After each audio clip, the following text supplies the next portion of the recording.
their home turf tonight after a difficult loss on the road last week in Calhoun County.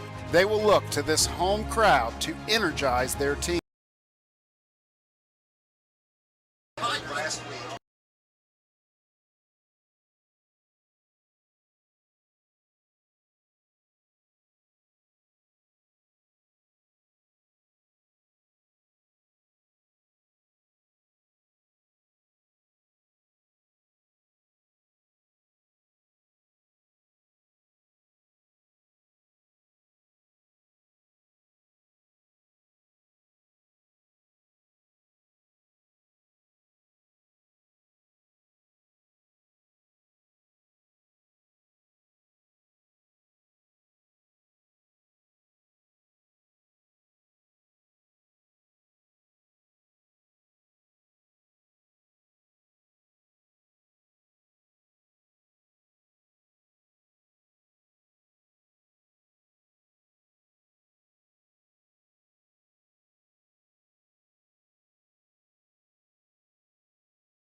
Moore's Piggly Wiggly and Crossroads General Store proudly bring you live streaming coverage of Wirt County Tiger football on WVRC Wirt County Sports. Wirt County Tiger football is also brought to you by these community sponsors: Matheny Whited Funeral Home, Calhoun Banks, Mason's Towing, Riverbend Supply, Shade Tree Diner, Hayden Stewart State Farm Agent, K&B Supply, Miller Suds and Sales, Stump Funeral Home, Burns Bait and Carryout, Myers Family Insurance, Twisted Sisters, Bar and Grill, Chris's Barbershop, Mini Hamilton Health System, B&D Title Service, Elizabeth Care Center, and the Player of the Game Award sponsored by Moore's Piggly Wiggly. Now we take you up to the press box for live streaming coverage of Tiger football with Jeremy Kirby, Shane Bates, and the rest of the WVRC Wirt County Sports crew.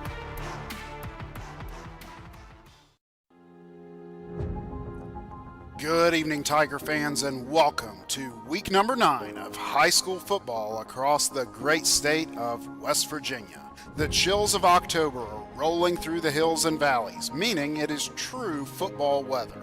And at this point in the season, every Friday night has strong playoff implications. For your Wirt County Tigers, that could mean the difference between hosting a playoff game or traveling a long distance. For Valley Wetzel, their playoff hopes are no longer alive, but don't let that fool you. They will still hope to play spoiler and notch their first victory of the season tonight. The Lumberjacks return to their home turf tonight after a difficult loss on the road last week in Calhoun County. They will look to this home crowd to energize their team. Much like a day off after a major holiday, the Tigers, meanwhile, had last week off after an electric performance at Wilson Eisman Field on homecoming night. The Tigers did not use this open week to rest, though. They used it to hone their craft, preparing to pounce against these Lumberjacks and strengthening up for the home stretch of the season. Senior quarterback Tyler Smith completed over 70% of his passes for 235 yards when we last saw him on the field. Tonight he looks to continue his record-breaking run with his ferocious band of receivers ready to bulk up the stats. The quad threat receiver core of Brody Goodwin, Jake Moore, Easton Wire, and Andrew Limley each averaged over 10 yards per reception in their last outing. And who could forget the two-headed monster in the backfield, ready to pounce on defenses and push the ball down the field? Adrian Hartford and Anthony Morgan are sure to be ready for any rushing attack designed by Coach Jason Hickman tonight. The Tigers also stand ready to defend their territory and keep the Lumberjacks away from the end zone. Peyton Dye, Jake Moore, Braden Whipke, and the rest of the Tiger defense stay on high alert, ready to push their team one step closer to the playoffs. Tonight it's about a lot more than individual plays. It's about heart, It's about pride. It's about setting the stage for the future. It's about securing this team's reputation around the state. The band is pumping, the crowd is roaring, and the countdown to kickoff is on. It's Friday Night Lights, live from Pine Grove, West Virginia. It's Wirt County, it's Valley Wetzel, and it's coming your way right now. Come along with us as we bring Tiger football into your living rooms across Wirt County and all around the world. The Tigers and the Lumberjacks are warming up, and Jeremy and Shane are here for your pregame coverage on WVRC Wirt County.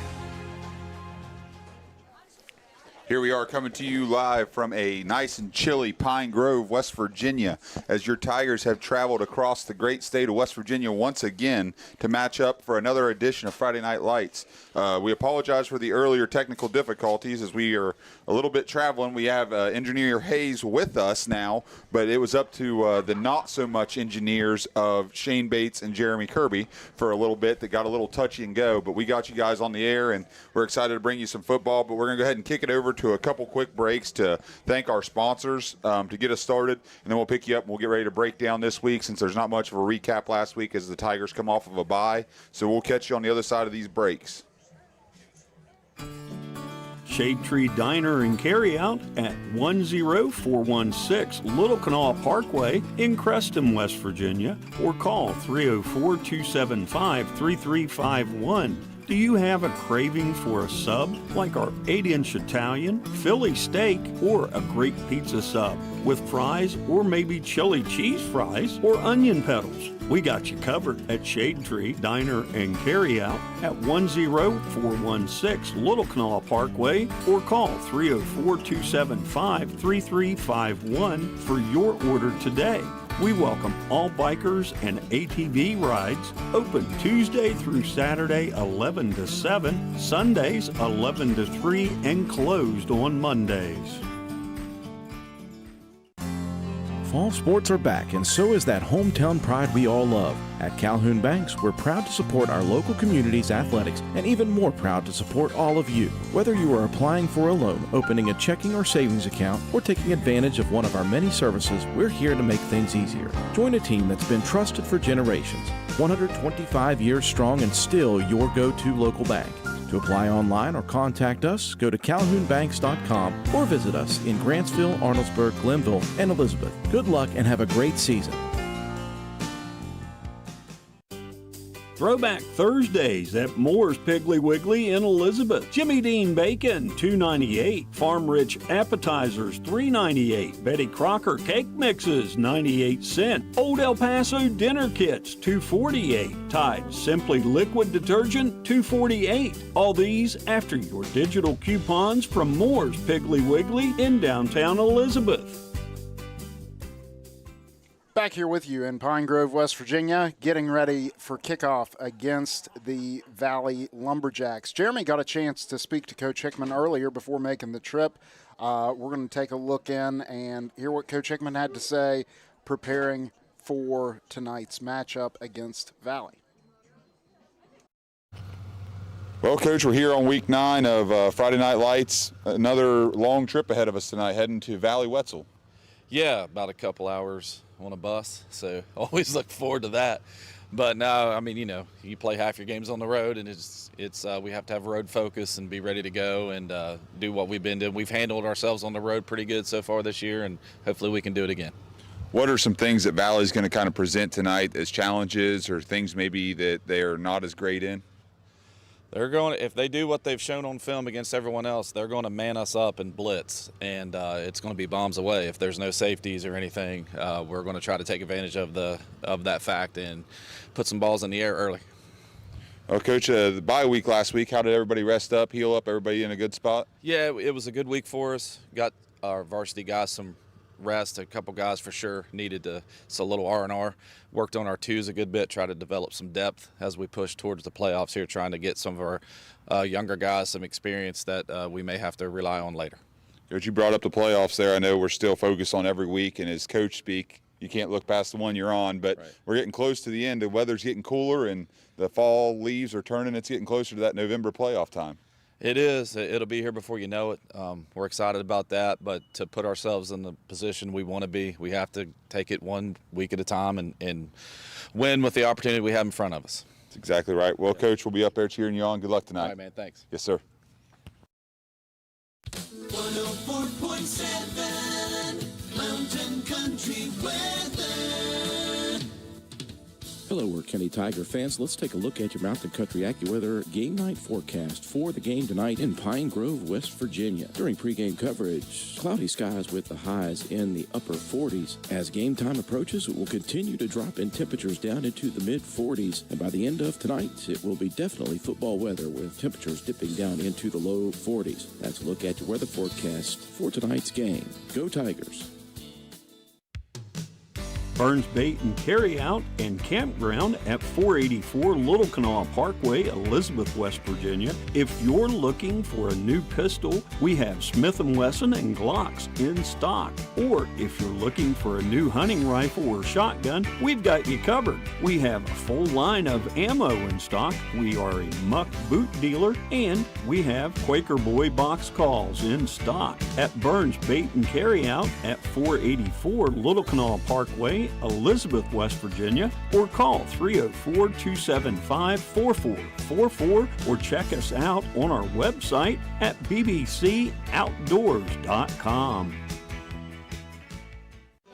Stump's Funeral Home and Cremation has been in business since 1897. Family owned and operated for 6 generations, offering you and your loved ones services with dignity and respect.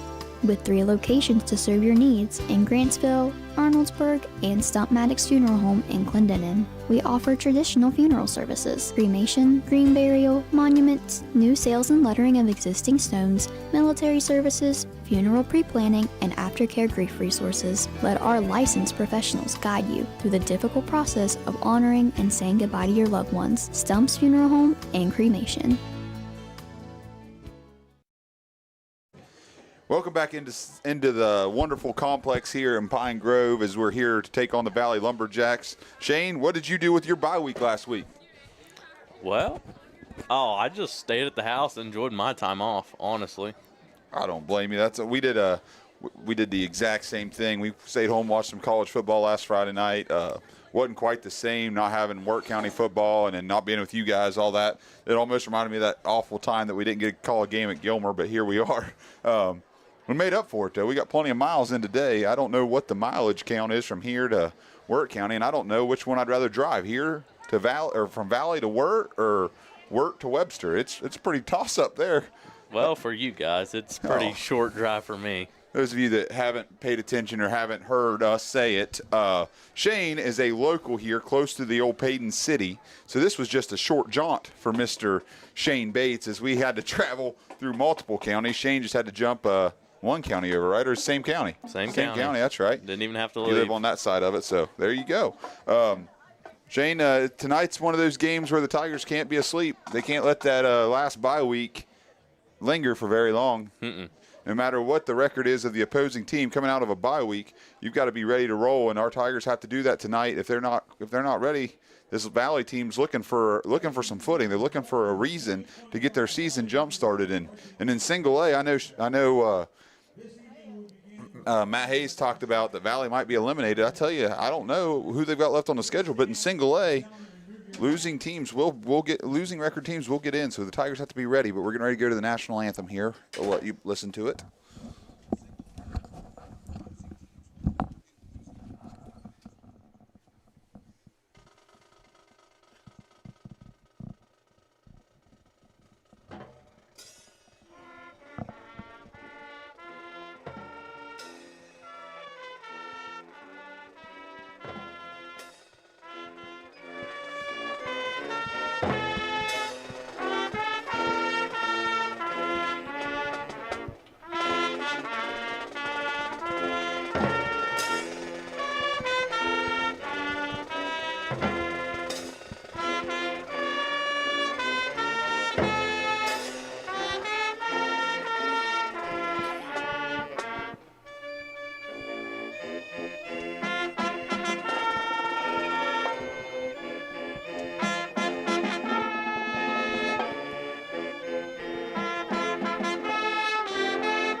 That was the national anthem performed by the Valley Lumberjacks Band. We have everybody join us back here. Shane, as we were talking there before the bye week, we were talking about how losing record teams will find their way into Class A Single A playoffs. So the Tigers can't sleep, because with the bonus points that a team beating Wirt County would get, that would give them a huge jump in the ranking. So the Tigers have to come out here and be sharp. During the coach's corner there, Coach Hickman talked about trying to get up and get rolling early and get things moving in the right direction, and that's what I think everybody's game plan is. But, Shane, you were talking about the field surface down here. It's a little bit different than normal. Yeah, it's quite spotty, muddy, if we have to say so. If it rains, pretty good. So that's definitely a home field advantage. If you're used to playing on luscious turf or luscious grass, it's one of those that you come here and play in the mud. It's not always easy. So the not Tigers, the prettiest ball game either. Well, that's true. The footing will be hard to grab, so the Tigers have to make sure they plant and go. As we get ready here, Shane, we'll go ahead and kick it over to you, buddy, for the keys to the game. And we don't really have a last week's recap unless you talk about what you ate for dinner. So go ahead with the keys to game. All right, the Wirt County Tigers are set to clash with the Valley Wetzel Lumberjacks in what promises to be a matchup full of energy, grit, and momentum swings. For Wirt County, this game is taking everything they've built on in recent weeks, tighten it into a focused four-quarter performance. They're up against a Valley team that loves to play fast, thrives on emotion, and can flip momentum in a single snap. If the Tigers want to take control tonight, they've got to set the pace early. Establishing the run with Adrian Hartford is going to be huge. When he's moving the chains, the entire Wirt offense opens up and Valley gets stuck on its heels. Defensively, the secondary will be tested. Valley likes to take deep shots and hit quick passes that can turn into explosive plays. Wirt got to stay disciplined, wrap up, and prevent those game-changing moments. One of the biggest keys tonight, controlling momentum. Valley feeds off energy, which gives them a big play, and they'll try to snowball it into a run. Wirt has to answer quickly, stay calm, and play their game. Then there's third down execution. Offensively, Wirt needs to keep drives alive. Defensively, they got to slam the door and get off the field. And finally, it all comes down to physicality. If the Tigers stay tough, hit hard, impose their will into the fourth quarter, they can wear Valley down and take control late. So buckle up. It's Friday night. The band's playing. The crowd's ready. And the Tigers are here to make a statement. If they execute those 5 keys, Wirt County will be in a great shape to walk off the field with another big win tonight against Valley Wetzel. Looking for reliable home and auto insurance? Myers Family Insurance in Elizabeth is your local independent agency. Partnered with trusted names like Progressive, Safeco, and Cova, and specialty providers like Foremost and American Modern, we tailor coverage to fit your needs and your budget, no matter your situation. Hi, I'm Matt Myers, and I invite you to let my family protect your family. Call Myers Family Insurance at 304-275-7111 or visit myersfamilyinsurance.com. Chris's Barbershop, located in the Piggly Wiggly Plaza, open Tuesday through Friday, 7 to 3 p.m., Saturdays, 8 till noon. If you have a special event and need a haircut or just a trim, stop by and see Chris and let him hook you up. That's Chris's Barbershop in the Piggly Wiggly Plaza in downtown Elizabeth, West Virginia. Back to take a look at our starting lineups for tonight against Valley Wetzel. Jeremy. Tonight's starting lineup for the Tigers, it is a familiar lineup where Tyler Smith will be in the backfield for the Tigers as the quarterback. You've got running back Anthony Morgan, wide receivers Easton Wire, Brody Goodwin, Andrew Limley, and Jake Moore. And up front, the fellas up front going to keep those guys running all night long. Is at tackle, you got Frankie Bolick, guard Sam Moore. At the center, you got Lucas Paul. At the other guard, Braden Whipke. And at the other tackle, Caden Stilgenbauer. And then on defense for the Tigers, we'll start up front with the guys that looks to get a lot of penetration tonight and cause a lot of disruption in the backfield of these Lumberjacks. Is defensive end Easton Wire, defensive tackle Braden Whipke, defensive tackle Lucas Paul, defensive end Caden Stilgenbauer. At the linebacker positions, who's going to be flying around all over the place, is Anthony Morgan, Jacob Moore, and Peyton Dye. And in the defensive backfield, looking to get some interceptions and add some stats here, is going to be Dylan Hutchison at corner, and at the other corner, fellow senior Tyler Smith. And then in the middle at the safety positions, you got Andrew Limley and Brody Goodwin. fellas, there's a lot of hungry guys out there that looks at the situation of the week, looks at the stats. I mean, kids, you look at it now, you start talking stats, kids' eyes light up, and it's one of those things that the Tigers have to come out here and they all have to collectively play well to get the victory. But when you deal with 15 to 18-year-olds, stats are always important to them. So hopefully these guys come out here and do what they're supposed to do, and those numbers will fall in line. I know as a coach in basketball, you just do what you're coached to do, and the numbers and the good things will come along with that, and that's, I think, what Coach Hickman was trying to get them to understand this week in practice. We got another – Valley is doing a pregame moment here. Alma mater or something. They're getting ready to do their alma mater, so this is a really nice setup that Valley has hooked us up with here. We got kind of an end unit in the press box with a heater, which is great. And we've got, we're able to be nocturnal tonight, Shane. Yes. The lights in here, we turned them off so the glare off the windows would quit being so bright so we could see the field a little bit better. And the bugs won't be after us either. That's right. We'll let the mosquitoes carry somebody else away. Leave us alone. We got hash marks tonight, Shane. Hey, that's a bonus. That is a bonus. As I come to every field to critique it, hash marks are always a good thing. Really, I mean, this football field is kind of plopped right in the middle of nowhere. Like, if you've never been here before, you have to drive up to the school, and when you get to the school, you take a right across the railroad tracks, and then you backtrack about a tenth of a mile, and you'll find the football field. I drove by it, and I was like, I need to get over there, but I don't know how to get over there. So we finally found the road to make a circle, and here we are. But we've got about 6 minutes here till kickoff. We're going to kick it to one more break. We'll bring it back, and we'll get ready to break down the captains and get ready to get this game started here on WVRC Wirt County.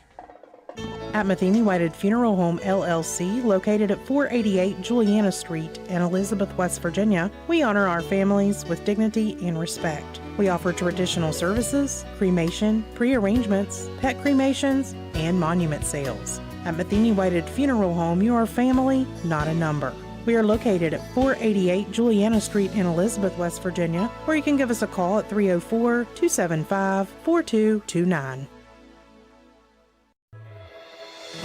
Looking for better insurance? Myers Family Insurance in Elizabeth is Wirt County's only independent agency, offering auto, home, life, business, and farm insurance from trusted names like Progressive, Safeco, American National, and Encova. I'm Matt Myers, and I invite you to let my family protect your family. Call Myers Family Insurance at 304-275-7111. That's 304-275-7111, or visit MyersFamilyInsurance.com. Moments away from kickoff here, the Tigers preparing to take the field, Jeremy. The Tigers, you can see on the screen here, the Tigers are gathered up over there in that corner end zone right there behind the pylon, bouncing around, maybe because they're excited, maybe because they're cold. Heck, it could be a combination of the two. At this point, us three up here in the booth, we're warm because of the heater, but if it gets cold, we might be the ones jumping around here after a bit. But the coaches, as I talked to Coach Hickman on earlier on today, he said tonight's one of those nights for football where you have two hoodies. He said it's a two-hoodie kind of night. So the Tigers are prepared for it. It's one of those that, as a fan, you get excited. I mean, we were driving up through here. You start seeing nature taking place with the white-tailed deer that are left. You had some bucks starting to chase some does. It's getting to that time of the year, fellas, where it's time to, as a basketball coach, it's getting exciting because I'm about to flip the calendar in November. But for a football fan and a football announcer, it's getting close to the West Virginia State playoffs, and we got a couple weeks here to get ready to roll, and the Tigers are going to use this to fine-tune some things. I tell you what do you think is going to happen here early tonight, Shane? You think if Coach Hickman wins the toss here, we'll do a little bit of a coin toss roulette. What do you think is going to happen here? You think we take the ball, or you think we go on defense first? Might as well take the ball. How about you, Hayes? Set the momentum. Yeah, might as well. I like it. Take it and throw the ball on the first pass. I like it. We might as well get exciting here. Play a little bit of Madden in real life. Looking at the Metro News scoreboard, guys, Huntington is at Sevier County, Tennessee tonight. The Smoky Bears are 7-1. Huntington 6-1. They're number one in Class Quad A. And if I remember correctly, Sevier County was the Tennessee State champions last year. They are the second team that Huntington has played in Tennessee this season.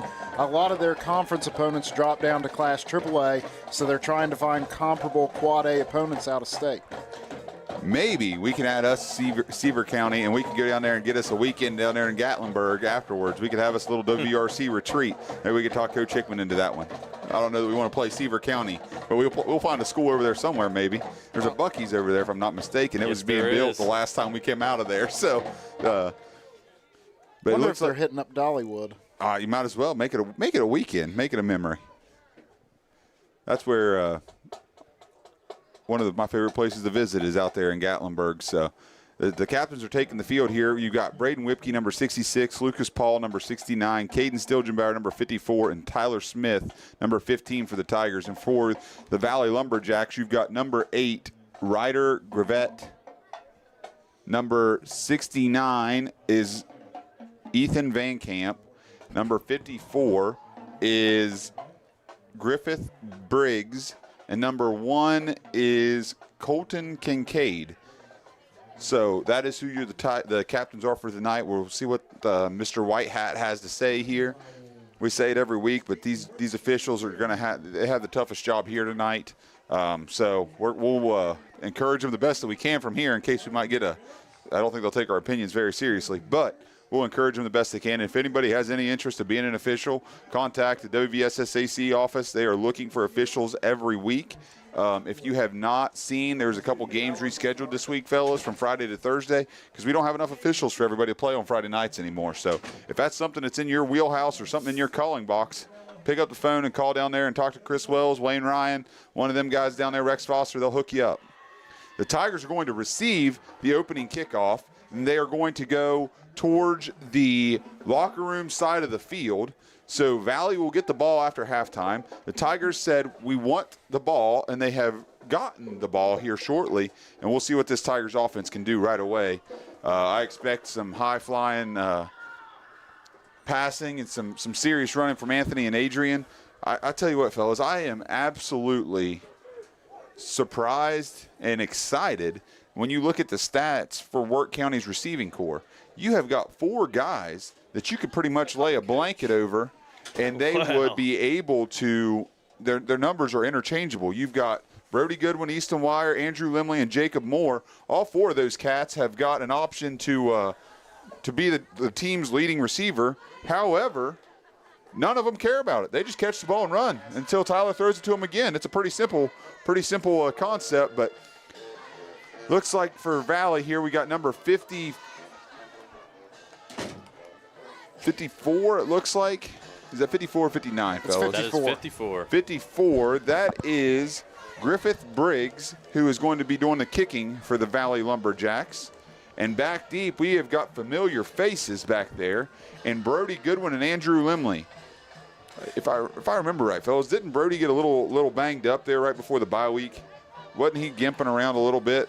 He got an ankle or a knee issue, but it looks like he's healthy out there in warm-ups earlier. He was bouncing around like he was good to go. Same with Lucas Paul, too, but I think he's ready to go this week. Yeah, Lucas was out there in the captain's meeting, so that's great that he's out there ready to roll. Speaking of Lucas, Lynette, if you're joining us tonight, give us a shout. Let us know where you're at.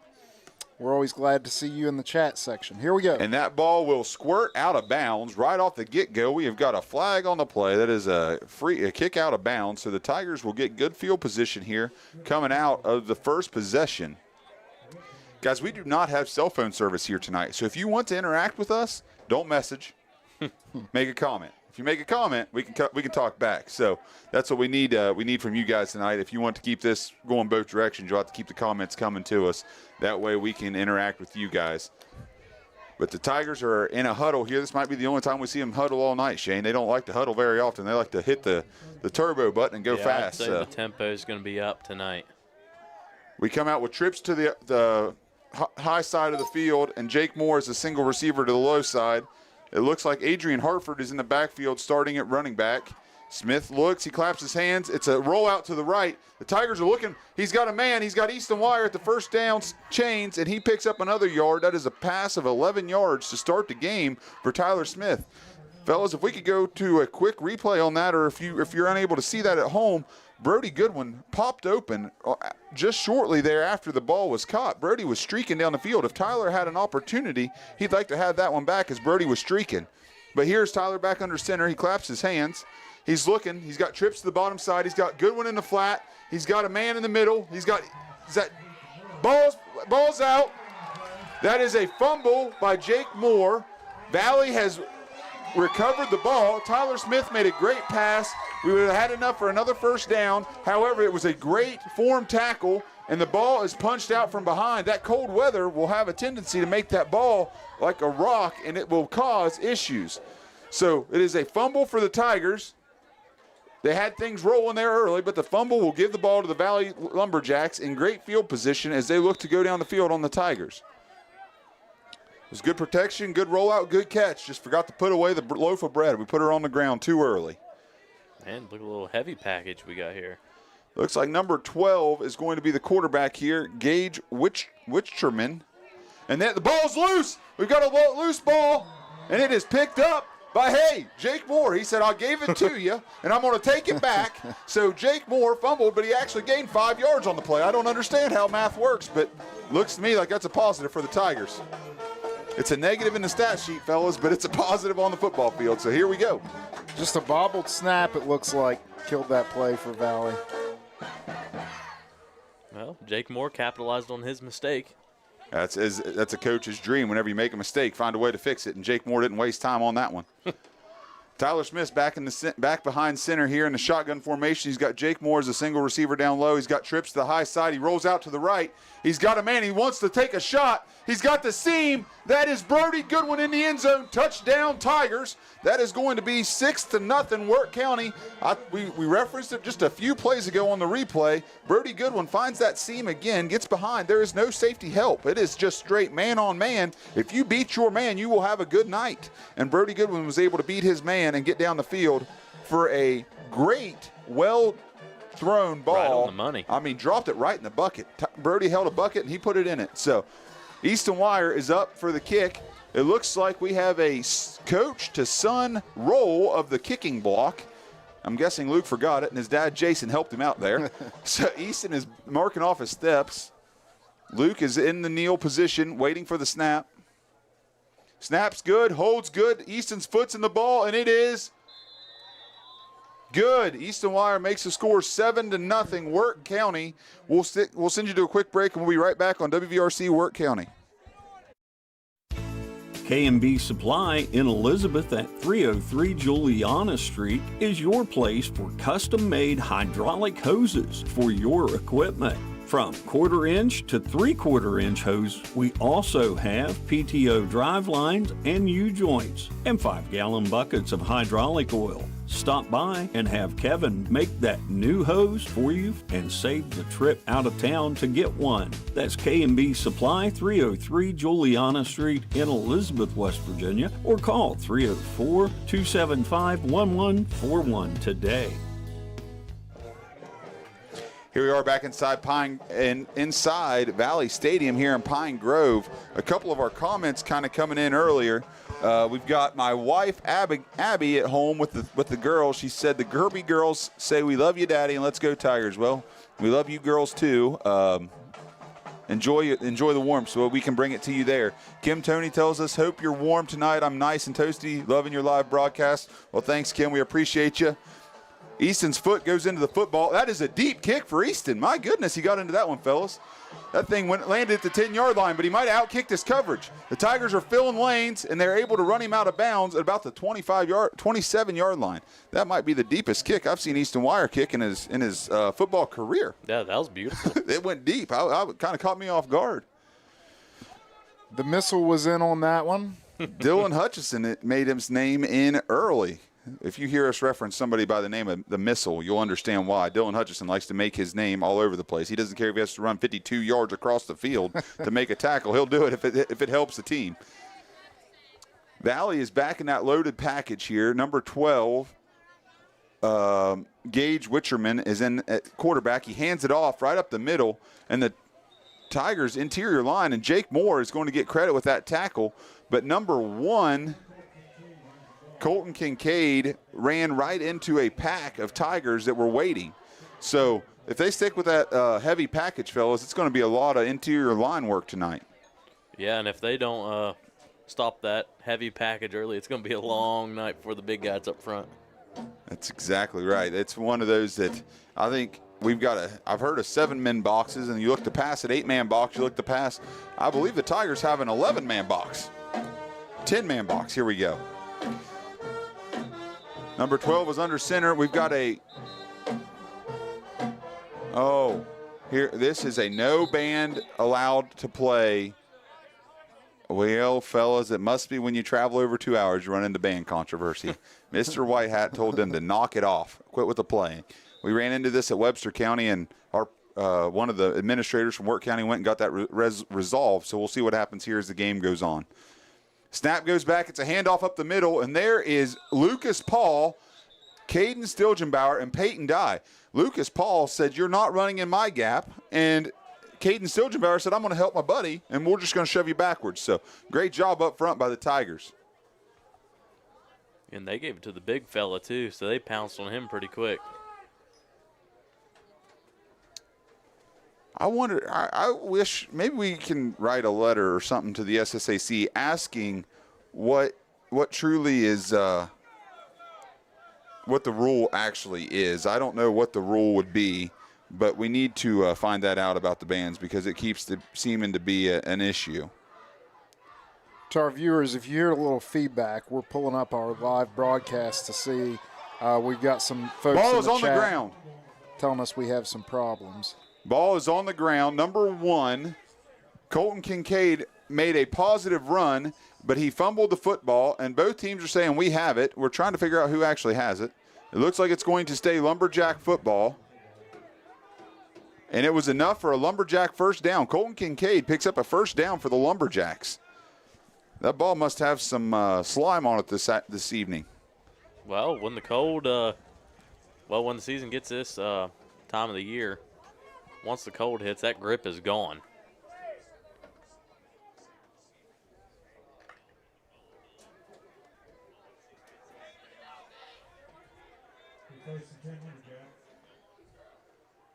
Here we are back under center. This time it looks like Kincaid is in the backfield. He just keeps it right up the middle, but he runs into – the ball's on the ground. The Tigers have got the football again. Kincaid ran right up the middle, and he ran into Peyton Dye and Jake Moore. And Caden Stilgenbauer fell on the ball that was rolling across the ground. The Tigers have recovered their second turnover of the night, fellas. Yeah, Kincaid put the ball on the grass 2 plays in a row. It's not going to make head coach Jeff Derby, it should be. Jeff Derby very happy on this Lumberjack sideline.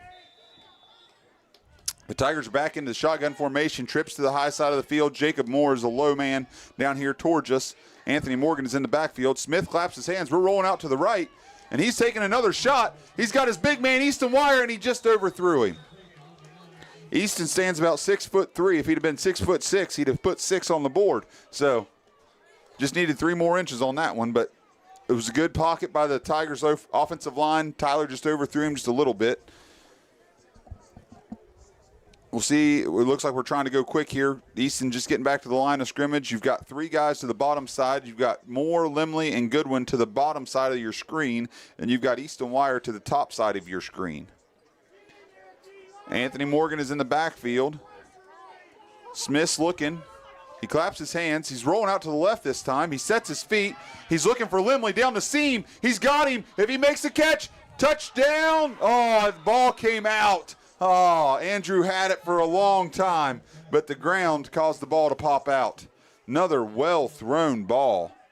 Well-thrown ball by Tyler Smith. Dropped it in a bucket, but the freshman just was unable to hang on to it. Like I said earlier, the cold weather makes the grip go away for some reason. It was very, very close to being 13-0 Tigers. I was ready to make that house call myself, fellas.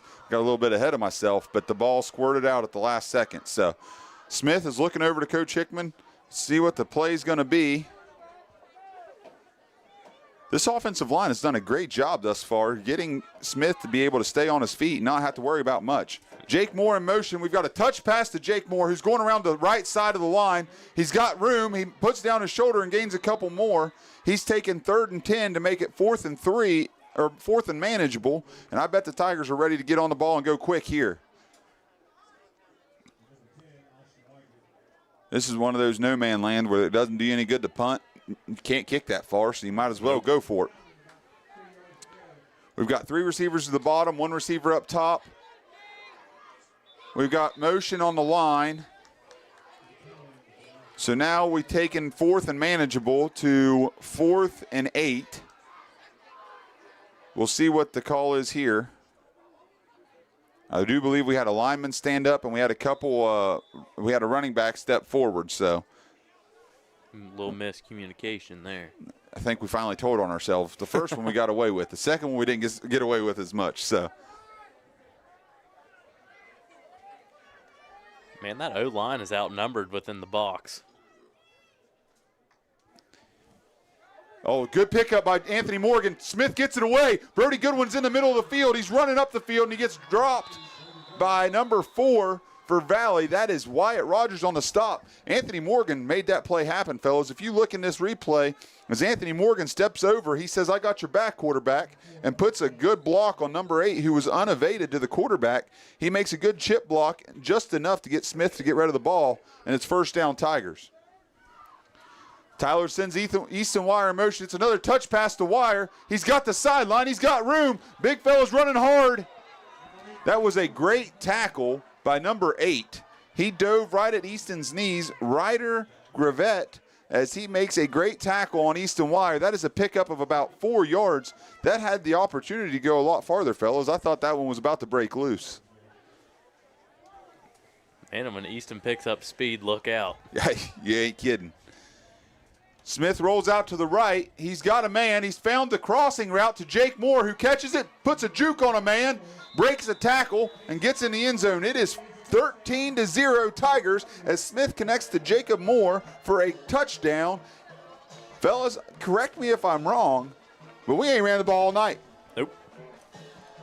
I mean, it's drop back, air raid back to the Dana Holgerson WVU days. And we're just old Big 12 we're style. airing it out. And I tell you, if they're not going to put a safety over the top, this is not the quarterback or the receivers to do that with.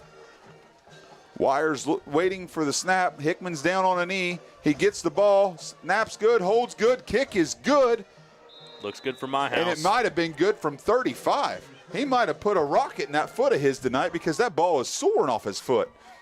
Your score is the Wirt County Tigers 14, the Valley Lumberjacks 0. We will send it to a break and pick you up on the other side. We are going out tonight. But I just put my comfy pants on. What are we celebrating? I just bundled our home and auto insurance with the State Farm agent and saved us money. Oh, nice. Can we just order in now? Are you serious? We just bundled. And our agent helped me personalize our coverage. But what about my slipper and sweatpants bundle? Oh, fine. Your local State Farm agent in Elizabeth is Hayden Stewart, 304-275-3335. Prices vary by state. Options selected by customer. Availability, amount of discount, savings, and eligibility may vary. Are you looking for top-rated care for your loved ones? Come to Elizabeth Care Center, a 36-bed skilled nursing facility, proudly serving our community with excellence. The only 5-star rated facility within a 45-mile radius of Elizabeth, West Virginia, where compassionate care meets clinical expertise. Experience the difference that quality makes. Call 681-236-1010 to schedule your tour today. Elizabeth Care Center, care you can trust close to home. Isaac Osborne, former Tiger head coach, now coach at Greenbrier West, joining us, saying the Tigers look good. Thanks for watching, Coach.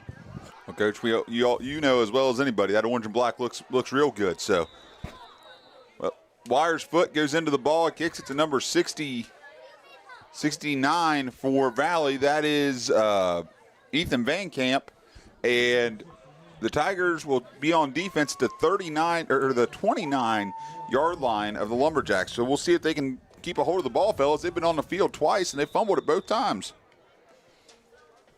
Coach Osborne was a guy that somebody I look up to is a man of faith, and just whenever there's a career decision, he's somebody that I was able to contact and talk to, and I really appreciate his advice that he's given in his time at Wirt County. But the ball goes back. Kincaid throws the ball. Andrew Limley comes across and almost picks it off. Dylan Hutchison got caught with his eyes in the backfield.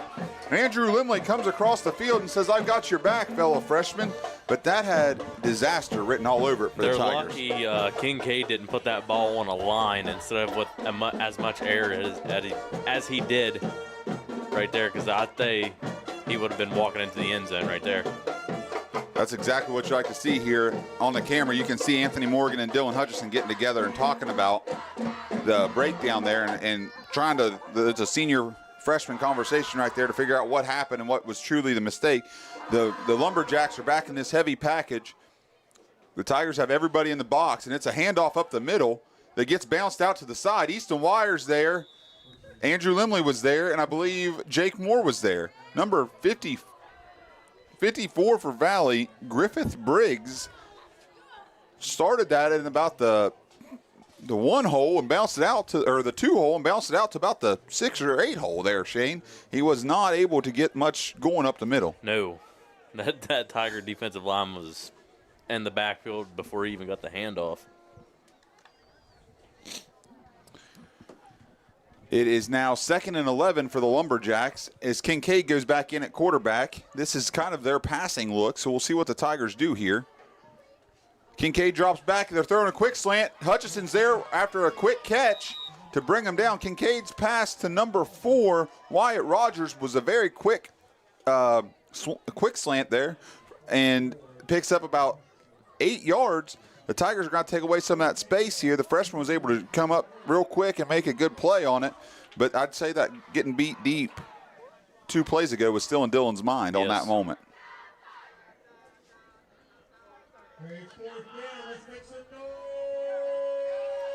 It looks like they are going back to the Valley is very aggressively calling a timeout. So we are going to take a timeout with them here on WVRC Wirt County. We'll pick you up on the other side.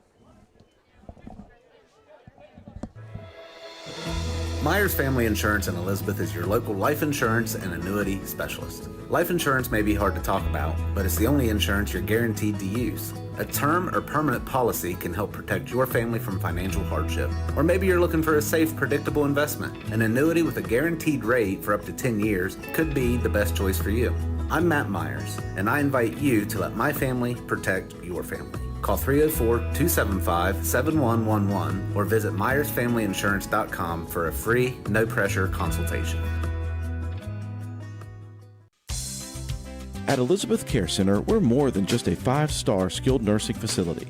We are a proud educational partner of Wirt County Schools, investing in our future, supporting our students. Go Tigers!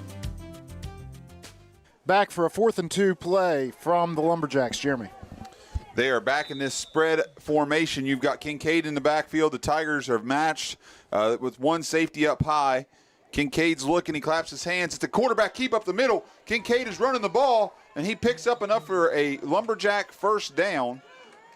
He put both hands on the ball that time. Yeah, I'd say his family would not be real thrilled if he dropped another one on the turf tonight. So he put that ball away, and he picked up positive yardage enough for a Valley first down. And fellas, don't look now, but Valley's got 6 yards to get into the Tiger territory.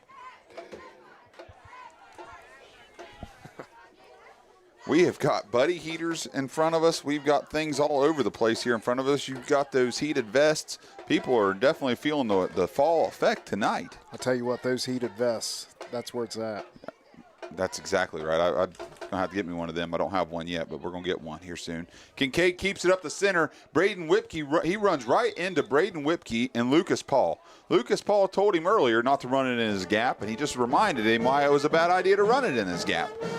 Braden Whipke and Lucas Paul were able to drop Kincaid on the play there. So the Tigers' interior line, it seemed like they're up to the task here early. The bye week isn't affecting them. They're ready to roll. Yeah, because Valley's definitely running it straight down their throat. See what happens. It's one of those things. We haven't seen a whole lot of heavy packages this year. A lot of teams seem like they're going to that spread offense, option offense, whatever you want to call it. Most of the boys now are fast. Yeah. So it's good to see a different type of offense here for the Tigers. Kincaid keeps it, and he's running it off to the left side, and he runs right into the interior lineman. Lucas Paul and Braden Whipke clog up the middle, and the linebacking crew of Peyton Dye, Jacob Moore, and Easton Wire come in to help. And Caden Stilgenbauer was in there as well.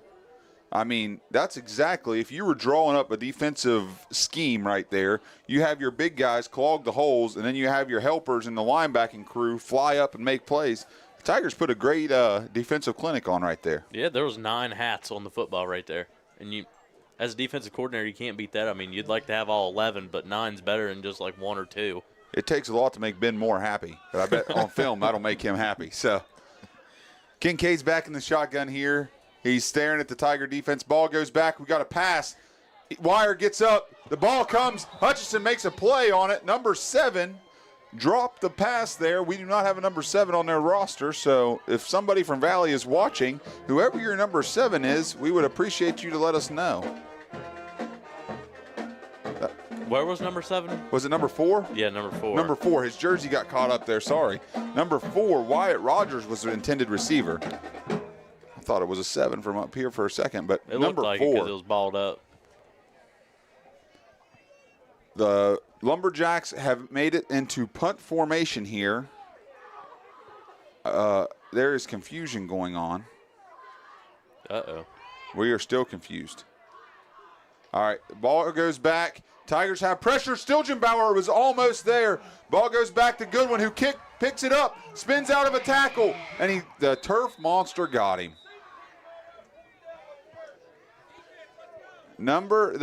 Brody Goodwin got pulled down by the turf monster over there at the 30-yard line. So the Tigers will have the ball at the 30 coming out here. Matt, we got time to go to a break, or are we going to keep it here? No, we'll stay here. All right. So the Tigers are looking. This is the longest field. This is the worst field position we've had so far tonight.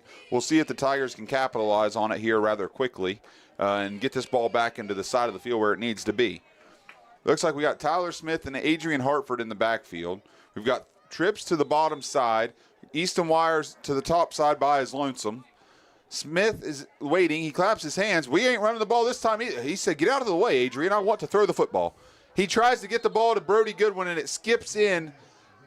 The timing on that one was messed up there early. I think Adrian, I don't know exactly what was going through Adrian's mind, but he wanted the football, it looked like. But then Tyler had to move his running back and then reset his feet and try to throw the ball. It was there, but the timing was not there. So we'll see if we get that cleared up here on 2nd down and 10 as the Tigers are coming to us from the 30-yard line. Smith's in the backfield. He claps his hands. He's rolling out to the left. Adrian got the memo this time. We've got an out route to Jake Moore, who makes a man miss, but his buddy came and helped. Number 2 grabbed a hold of Jake Moore around the ankles. That is Cason Hott. And number 8 said, I got your back, buddy, and came over, and that was Ryder Gravett, and knocked down Jake Moore. But the Tigers were able to pick up a first down on a pass completion from Tyler Smith to Jacob Moore. We stay in this trips high, single receiver low look, and Hartford is behind. We have got a whistle. Somebody. Encroachment. Somebody lined up too close to the football. They got in that neutral zone. The left side of that defensive line looked to be pretty well over it. Well, they just tried to get a head start. That's all they wanted to do was just a head start. And that official over there said, not on my watch. So we will come to you again, 1st and 5. Is this going to be the play that we run the football, or are we going to air it out again? Smith rolls out to the right, said, forget the run again. Smith's bouncing. He likes what he sees. Oh, he sees a man. He said, I got eyes in the back of my head. I'm going to run myself. And he is going to pick up 15 yards. Unconventional, but it goes as a rushing attempt in the book. That's right. So we have gone almost 10 minutes in this game before we got the first rush, and it was Tyler Smith who had eyes in the back of his head. That guy was ready to come in and lay the hammer down, and Smith said, gots to go, and went out the right side and was able to pick up there about 15. Put a little spin cycle. Here goes Smith. He claps his hands. He's rolling to the left. Hartford's looking for somebody to block. He throws it back to the right. He's got Brody Goodwin again, and that is another first down for the Tigers. This passing attack is very methodical tonight. We rolled to the left, but it must have been his design because Smith was able to turn his shoulders, turn his footwork, everything, and drive the ball back to Brody. Usually you don't want to throw across your body there, but he did a good job getting reset. If I'm not mistaken, Valley has 5 people back to defend against the pass. They might need a 6th. Smith drops back. He found a man on the sideline, Easton Wire. Easton put a man on skates and then drug one with him. No, Easton Wire picks up the first down for the Tigers. That is number 1 Kincaid on the tackle there of Wire? I believe it is Kincaid over there. So the Tigers will have 1st and goal from just inside the 10-yard line. That out route, there must be some soft soft cushions over there I think because they're playing a little bit of zone, I do believe. we're definitely getting some areas over there to attack. It's a touch pass to Jake Moore going around the right side. He's got blockers. Jake lowers his shoulder and runs a man over and stretches. Stretches out. He couldn't quite get there. Yep, 2 yards short, but that's Kincaid again. That young man has worked his tail off in his first half for the Valley Lumberjacks. Yes, he has. It is going to be second down and about 3 yards, 4 yards it looks like, for the Tigers. We have still not seen a rush by a running back yet. Smith is in the backfield. He rolls out to the left. He's looking. He's got all day. Easton Wire, it says, I'm in the back of the end zone. Pick up the phone for a house call from Tyler Smith. It is now 20-0 Tigers. Easton just patrolled that back of the end zone until he found a spot where Tyler said, I see you, and threw him the ball. I do believe that is the third touchdown pass to a third different receiver. I think Goodwin has one, Moore has one, and now Wire has one. Yes. So we'll see if Wire can dial this kick in here. Hickman's looking for the snap. He's got the snap. It's good. Holds good. Wire's kick goes good. Looks great from my house. 3 for 3, Easton Wire. The Tigers score is 21, Lumberjacks 0. We'll be back after the break.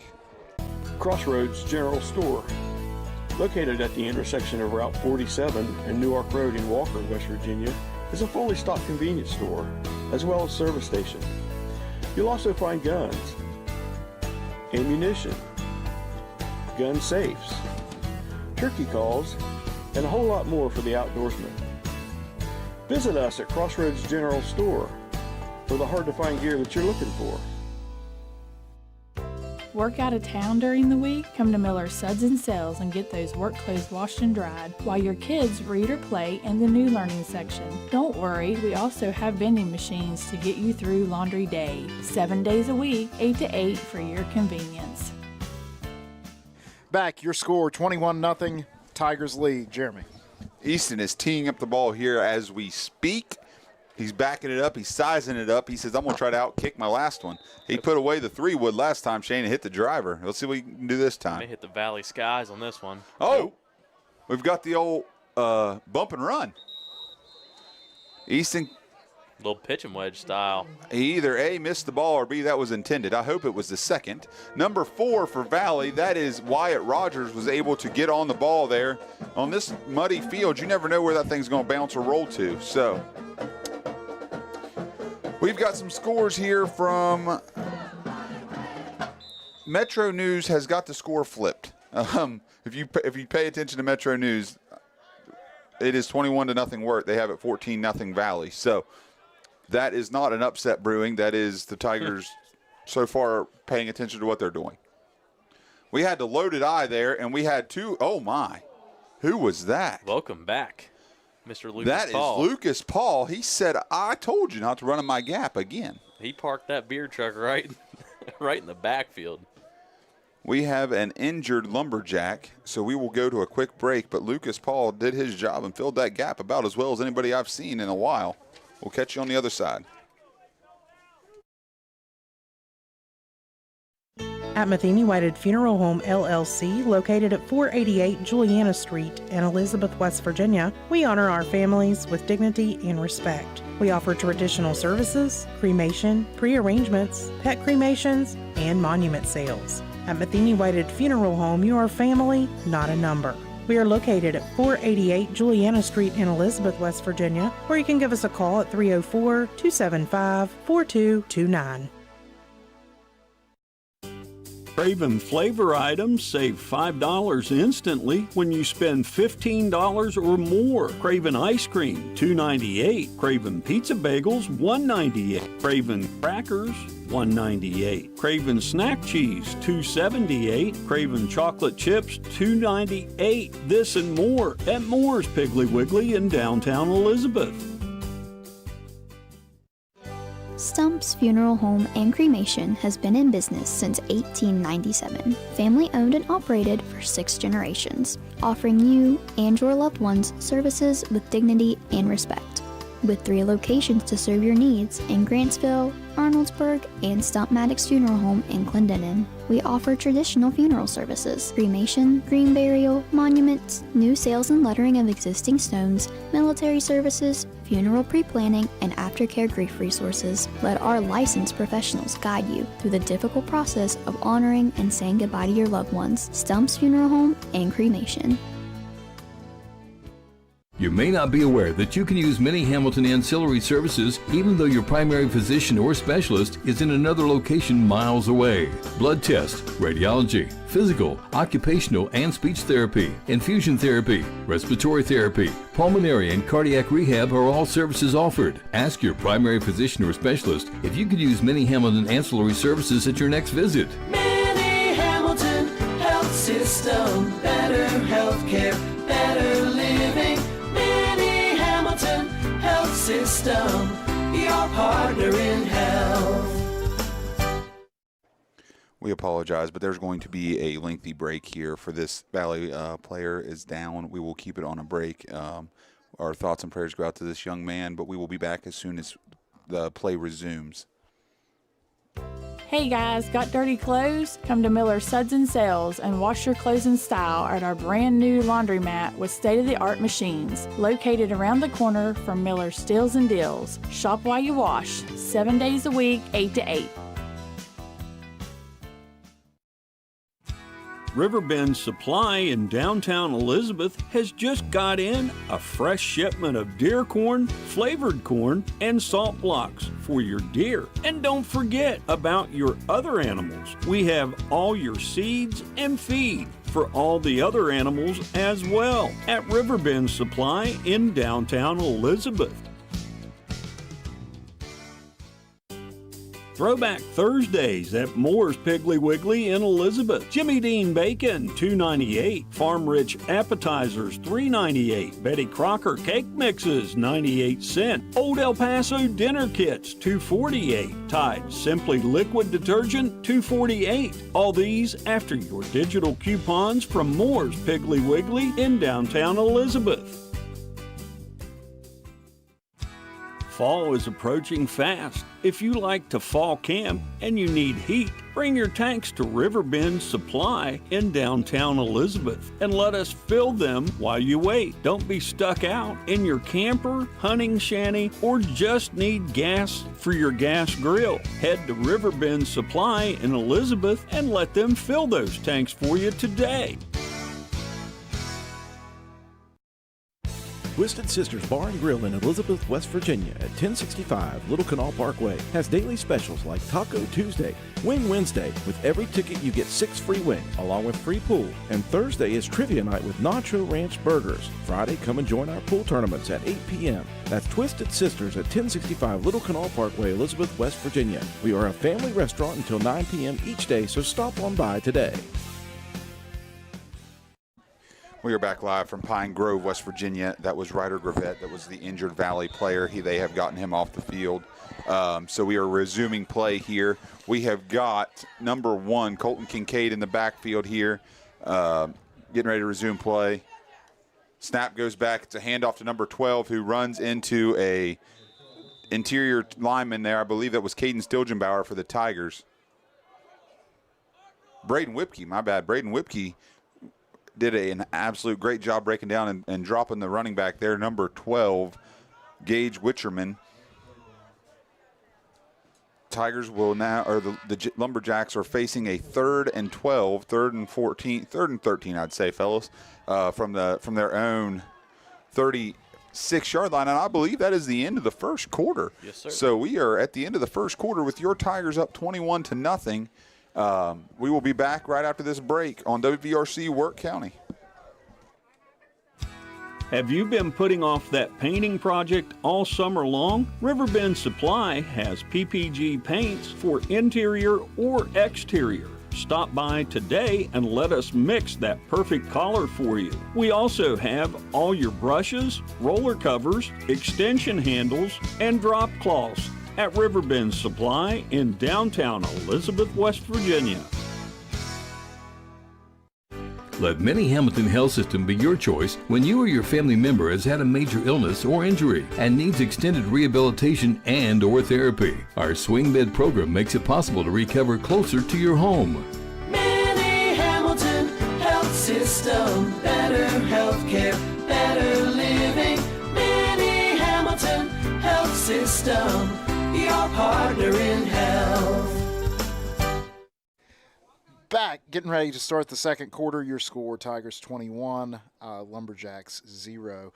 A rematch of last year's Class Quad A state championship game, also the Metro News Class Quad A game of the week. Martinsburg leads Spring Mills 21-0. Jeremy. This is our weekly reminder that some things will be picked up on these mics, and after the injured player there, the Valley faithful has gotten some life to them in the stands. So we apologize if you hear something come through our microphones. Understand that it is not Shane Bates, Matt Hayes, or myself saying the no words, but it might be somebody else, so we'll do the best we can here. But Kincaid is back behind center. He claps his hands. He keeps it right up the middle, and he runs into a host of Tigers. Anthony Morgan is in that pile. Peyton Dye's in on that pile, and Jake Moore's in on that pile. There was several Tigers right there ready to pounce on that tackle. So it is 4th and 9 for Valley. They are lining up in punt formation. Number 12, Gage Wisterman. I pronounced his name wrong, so I apologize to any Wisterman family that is watching. Gage Wisterman is ready to punt. He claps his hands. The Tigers have got some pressure. It's a fake. He keeps it and runs around the left side. Brody Goodwin is there, and he comes up, and he is helped out by, I believe, Peyton Dye. Number 6. That is Murray. Oh. Alex Murray comes up and makes a play to help out. Wisterman did not get the line to gain, so it will be a turnover on downs for the Tigers, and it will be first down Tigers from the 42-yard line of the Lumberjacks. One of the comments was who got hurt. It was a player for Valley. His name's Ryder Gravett. Ryder Gravett is who was injured. So that is what the delay was for. They were taking him to get looked at locally. So I'm not sure what the local hospital is here in Pine Grove. New Martinsville? Yeah. So that's where they are going. But the Tigers are taking over on downs here at the 41-yard line. Tyler Smith claps his hands. He's looking for a man. He says, I'm just going to throw it deep. He's rolling out to the right. He throws it away wisely and then was tackled after the play. But Kincaid drug Tyler Smith down. That's probably only the second incompletion, guys, of the night. I mean, it's only been a handful. It looks like Valley has gone to a drop 5, a cover 5 look in the secondary. So Smith is back behind center here. He sends a man in motion. He keeps it. It's a little pitch pass to Easton Wire, who cuts it up. He made it through the first tackle, and then the second and third tackler got him down. So it is going to be third down and about 6 from the 37-yard line. There was a host of Lumberjacks in on that tackle. I believe Wisterman was in on that as well as Kincaid. Smith's in the backfield here. He's looking. He claps his hands. He's going to roll out to the right. He's looking for a block from Morgan, who picks up a man. He's got Easton Wire, who picks up enough for the first down, I believe. I do believe it looks like it from up here. That is going to be a first down Tigers. Smith's completion to Easton Wire. They have gone back to that little out route or that little curl route right there on the sideline. The Tigers have hit that button a lot tonight. Might as well. If they're playing zone coverage, might as well throw it to what's working right now. Morgan's in the backfield. Smith rolls out to the left this time. And he's going to run it up the middle. Tyler Smith up the middle. He makes a man miss. And he dives forward. And it looks like it's just shy. It's probably a 9-yard gain. He needed 10. That may is it about second in inches. Yeah, I mean a second and a nose of a football away from a first down Tigers. Hey, the train even wanted to join us this game. I'll tell you, you'll see anything up here. And nothing's off the table in Valley, West Virginia, I can tell you that. It's a rollout to the left. Smith's looking for a man. Oh, he's got a man in his face. He sets his feet. He's got 2 guys deep. It is a catch. House call. Touchdown, Brody Goodwin. That was a hard catch as a lumberjack dove across his face as the ball was coming down. Brody Goodwin, with great concentration, seen that ball into his chest plate, wrapped it up with both hands and said, "I want another house call." Brody Goodwin is in for 6. Tyler Smith did a great job of evading pressure, setting his feet, and unloading a missile to the right side of the end zone. That was right on the money. That would be one that, may show up in a highlight reel sometime, but Hickman's in to hold the snap here, and Easton Wire is going to put his foot in the ball and send it through the uprights. Snap's good, holds good. Easton's kick is good. 4 for 4 tonight so far. Keep it up, Easton Wire. With your score, Wirt County 28, Valley 0, we will send it to a break, and we'll be right back on WVRC Wirt County. Chris's Barbershop, located in the Piggly Wiggly Plaza, open Tuesday through Friday, 7 to 3 p.m., Saturdays 8 till noon. If you have a special event and need a haircut or just a trim, stop by and see Chris and let him hook you up. That's Chris's Barbershop in the Piggly Wiggly Plaza in downtown Elizabeth, West Virginia. Need to get your snack and drink on? This week at Moore's Piggly Wiggly, Pepsi products, 24-pack cube, $10.99. Buy one, get one free. Lay's chips, assorted flavors. 2-liter Pepsi products, 2 for $4. And Gatorade, 3 for $5. All this and more at Moore's Piggly Wiggly in downtown Elizabeth. Go Tigers! 28-0 is your score. Ritchie County leading St. Mary's 8-7 in the first quarter. Or is that flipped? Ritchie County 8, St. Mary's 7. Yeah, Ritchie County leads St. Mary's 8-7. Oh, I thought you said. Is that what I said? Maybe, I don't know. Anyway, sure. St. Mary's is losing. We need them to win that one. Yeah. Wahama leads Webster County 35-0 in the second quarter. And we've got the kickoff. Bump and run. Wire sends a bouncer to the middle of the field, and they have got a returner here. And Anthony Morgan made a diving shoestring tackle to bring down number 10 for Valley, who is Austin Weichert. What was the Sherman score there, Matt, in single A? Let's see. Who they play tonight? I don't know. I seen it. Right, it's up top. They're ranked pretty high. Clay Battelle. There's no score. They play it's tomorrow. That's right. Hey, my alma mater's up on South Harrison right now. 7-6. Well, how be that? PHS leads Ripley 28-0 in the second. The snap goes, and it's a run up the middle, and the interior linemen are pushing him along. Everybody's in on that tackle. I mean, you got the Lumberjacks diving on, you got the Tigers diving on, and then somewhere at the bottom, you have got number 1, Colton Kincaid, at the bottom of an absolute dog pile.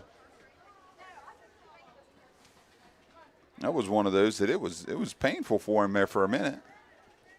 That was not a bad 4 to 5 yard run. He put his head down and kept those feet churning, got those extra yards, that's for sure.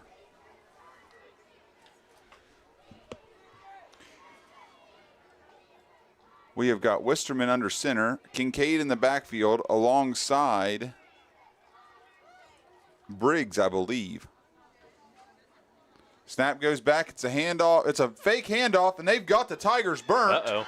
Andrew Limley has to run to catch up. He grabs a hold and pulls down the receiver, number 4, Wyatt Rogers. The Lumberjacks has lulled the Tigers to sleep and have dropped a little trickery. Play action pass right into Rogers' lap, and he picks up a big yardage. They picked up more yardage on one play than they had the whole game so far. So it is going to be first down Lumberjacks from the 30-yard line. The Tigers fell asleep on the little play action pass. Yeah, their eyes definitely got caught looking into the backfield. Man, I cannot talk this evening. The tight end had a little seam route, and they said, we're just going to fake it and throw it up to him and see what happens, and it worked for him. So snap goes back. It's a keep. Wisterman around the outside. Anthony Morgan is over there and makes a great open field tackle. Wisterman is brought down by Anthony Morgan and Dylan Hutchinson. That is one of those instances where Dylan Hutchinson covered the whole football field to get his name in the stat sheet. It is going to be 2nd down and 9 for the Lumberjacks.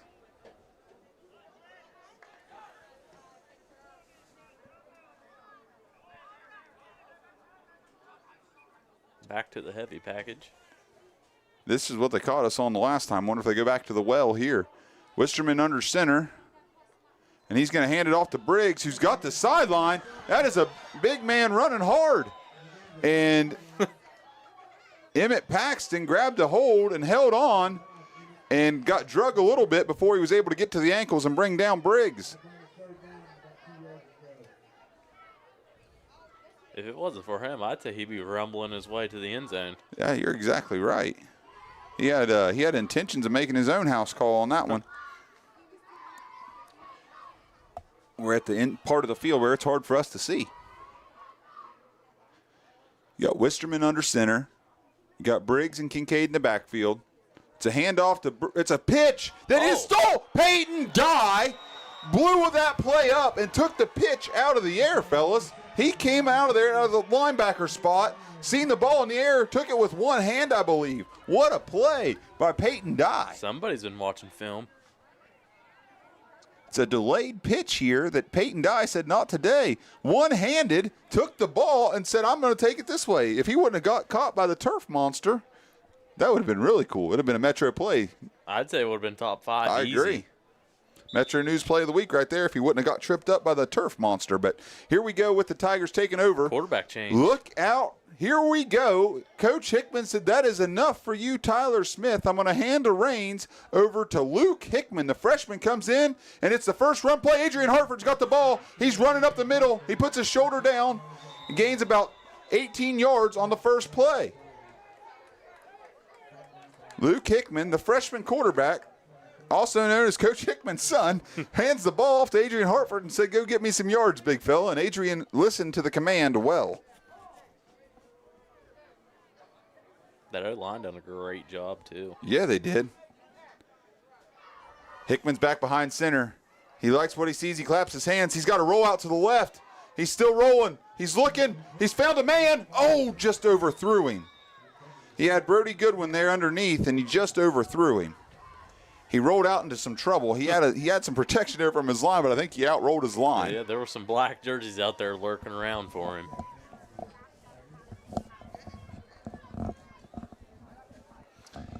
The freshman's first pass of the night falls aimlessly to the ground with no harm. He's looking. He sends a man in motion. He's got Andrew Limley with a touch pass. Limley's got space. Hey, he's got blockers. Hartford's blocking. Limley's got one man. He puts him on skates. And he is brought down from behind by number 54. Briggs is in on the stop. Griffith Briggs. That was a freshman-to-freshman connection. It may look like a handoff in the film room, but in the stat book, that is the freshman's first completion of the night for a pickup of about 30 yards. Can't beat that for your first completion. That should settle all the nerves that a freshman might have in that moment. Hickman claps his hands. He hands it off to Hartford, who's running up the middle. He's got his lineman. Man, Caden Stilgenbauer and Frankie Bolick held on to their responsibility and pushed them back probably 15 yards off the ball. Hartford's running lane was easy. Me and you could have ran that, Shane. Yeah. And I ain't very fast anymore. I never was fast to begin with. Hartford's behind Hickman here. Hickman is eyeing the field. He claps his hands. He's rolling out to the left. He's got a man. He throws the ball to the end zone. Touchdown, Tigers. Easton Wire goes up and catches a pass. That is Luke Hickman's first touchdown pass of the young quarterback's career. That will be one that he will remember forever. He said, thank you, 6'3" senior. I hold the football so you can kick it through the uprights every time. Now you can make me look good. So it's good to see the freshman get his name in the record books, and it's good for Easton to go up and high point a ball like that. There's a little Randy Moss action here in Pine Grove tonight. That's exactly right. Now Easton's dialing it in. Hickman's going to be the holder. The ball goes back, snaps good, holds good. Wire's kick is good. Still looking good for my house. I'll tell you what, we ought to just see if he can make a 45er at this point. His leg looks good tonight. So Here we go. We're going to go to a break. We'll be back on the other side on WVRC Wirt County. Your score is Tigers 35, Valley Lumberjacks 0. Hey guys, this is Shannon from Miller Steels and Deals. We have all your shopping needs, from the bedroom to the kitchen, bathroom, and laundry room. We got you covered. Looking for furniture or even maybe a gift card? Come on by Miller Steels and Deals on Mount Zion Ridge in the Old Armory Building, Monday through Saturday, 9 to 5 for the best prices around. Give us a call, 304-804-6006. Are you a registered nurse looking for your next opportunity? Join the team at Elizabeth Care Center, a 36-bed skilled nursing facility in Elizabeth, West Virginia. We offer competitive pay, a supportive team environment, community engagement, and the chance to make a real difference in the lives of those we serve. Be part of the only 5-star facility within 45 miles of Elizabeth, West Virginia. Call 681-236-1010 to apply or learn more today. We are back here in Pine Grove, and Easton Wire has put a bullet in the air, and I believe the young man caught it with his knee down. Wisterman caught it with his knee on the ground, so Easton pulled out the driver and hit a bomb out there to about the 20-yard line, and it is going to be first down Lumberjacks from the 21-yard line, it looks like. Chip Taylor, yeah, we're putting in the freshman to get him some playing time, man. It's Smith threw 4 touchdowns and got several yards there early, and this is, I think, kind of the game plan of what was supposed to happen this week is to get this young man, the freshman, some minutes here or some run with the ones before everybody comes out here in the second half. So I do believe that was by design. Tyler's bouncing around over there, helping that young quarterback out right now, being a great leader. So we have got a whistle, and we have an offsides or an encroachment penalty on the Tigers. Yep. Somebody asked if what happened to the young man. I do believe from the manners of the people on the field, it might have been a concussion or a head injury, an upper body injury, I guess is coach speak for it. So they did take him to the local area hospital, and if we get any reports, we'll pass them along to you guys. In this moment, whatever you do, thoughts, prayers, lift him up, because it was the family was sitting right here in front of us, and it was one of those that it's never an easy scene to see a young man be out there in the field. So Valley goes on the hard count, and everybody and their brother jumps, but I don't believe we got a flag. Oh, we do have a flag. Offsides on the top. That I told you earlier, it is hard to make Ben Moore happy. It is not hard to get him fired up, and 2 offside penalties, and he's over there all kinds of grumpy. But that's just disciplined football. Whenever you jump off sides like that, it just means you're eager, which is good.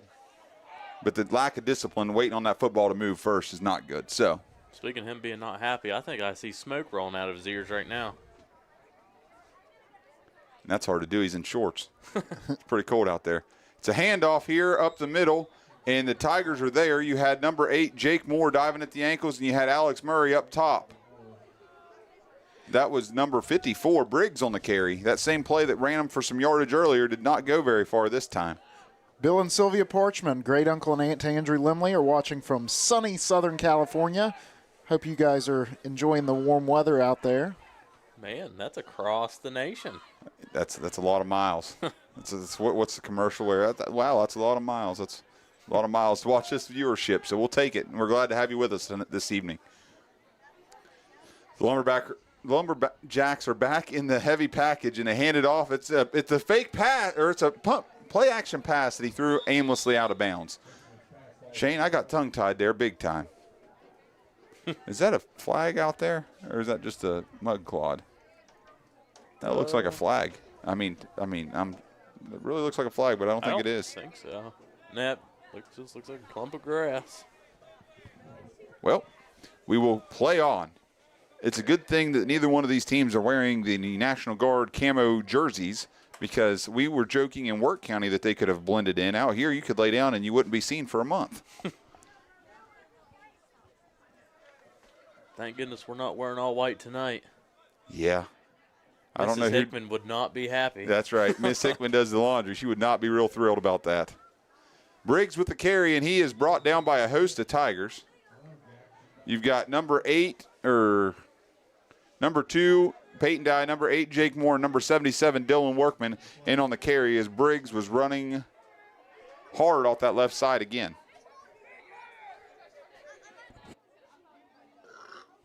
Oh, my.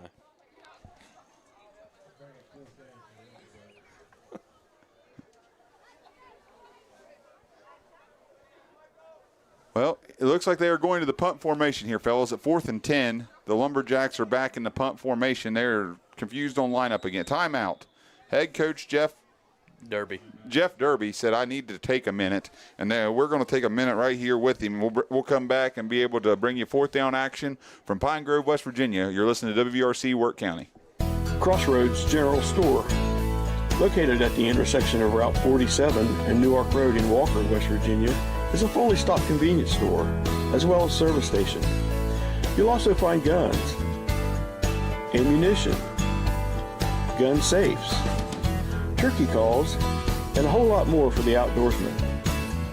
Visit us at Crossroads General Store for the hard-to-find gear that you're looking for. Look at you, having it together. You've got a car. You have a house. Now get your car and house insured together with a State Farm agent. A local agent can help you customize your coverage and save when you bundle your home and auto insurance. Your local State Farm agent in Elizabeth is Hayden Stewart, 304-275-3335. Prices vary by state. Options selected by customer. Availability, amount of discount, savings, and eligibility may vary. The punt is in the air. It was a fair catch by Andrew Limley. That break ran us a little bit long there, but we're going to make sure that we got everybody's advertisement out there for you. And all these businesses that sponsor us, guys, this is what makes this possible. None of this is possible without them. Moore's Piggly Wiggly, Hayden Stewart's Insurance, Crossroads General Store, Minnie Hamilton. The whole list goes on. Chris's Barbershop. If I try to name them all, I'm going to forget somebody, so I'm going to stop right there. But as you watch these ads roll and as these commercial breaks, as we got to go to them, man, without them, none of this is possible. These kids wouldn't get the recognition. We couldn't have people watching from sunny California or Naples, Florida, or wherever people watch from. So we truly appreciate all you businesses. If you're listening, we can't give you enough recognition because of what you're doing for these young athletes. Hickman sends Limley in motion again, and there is space. Dylan Hutchison Peyton Dye got caught with the hold, and Andrew Limley is still. I think every ref in America has thrown a flag at this hold.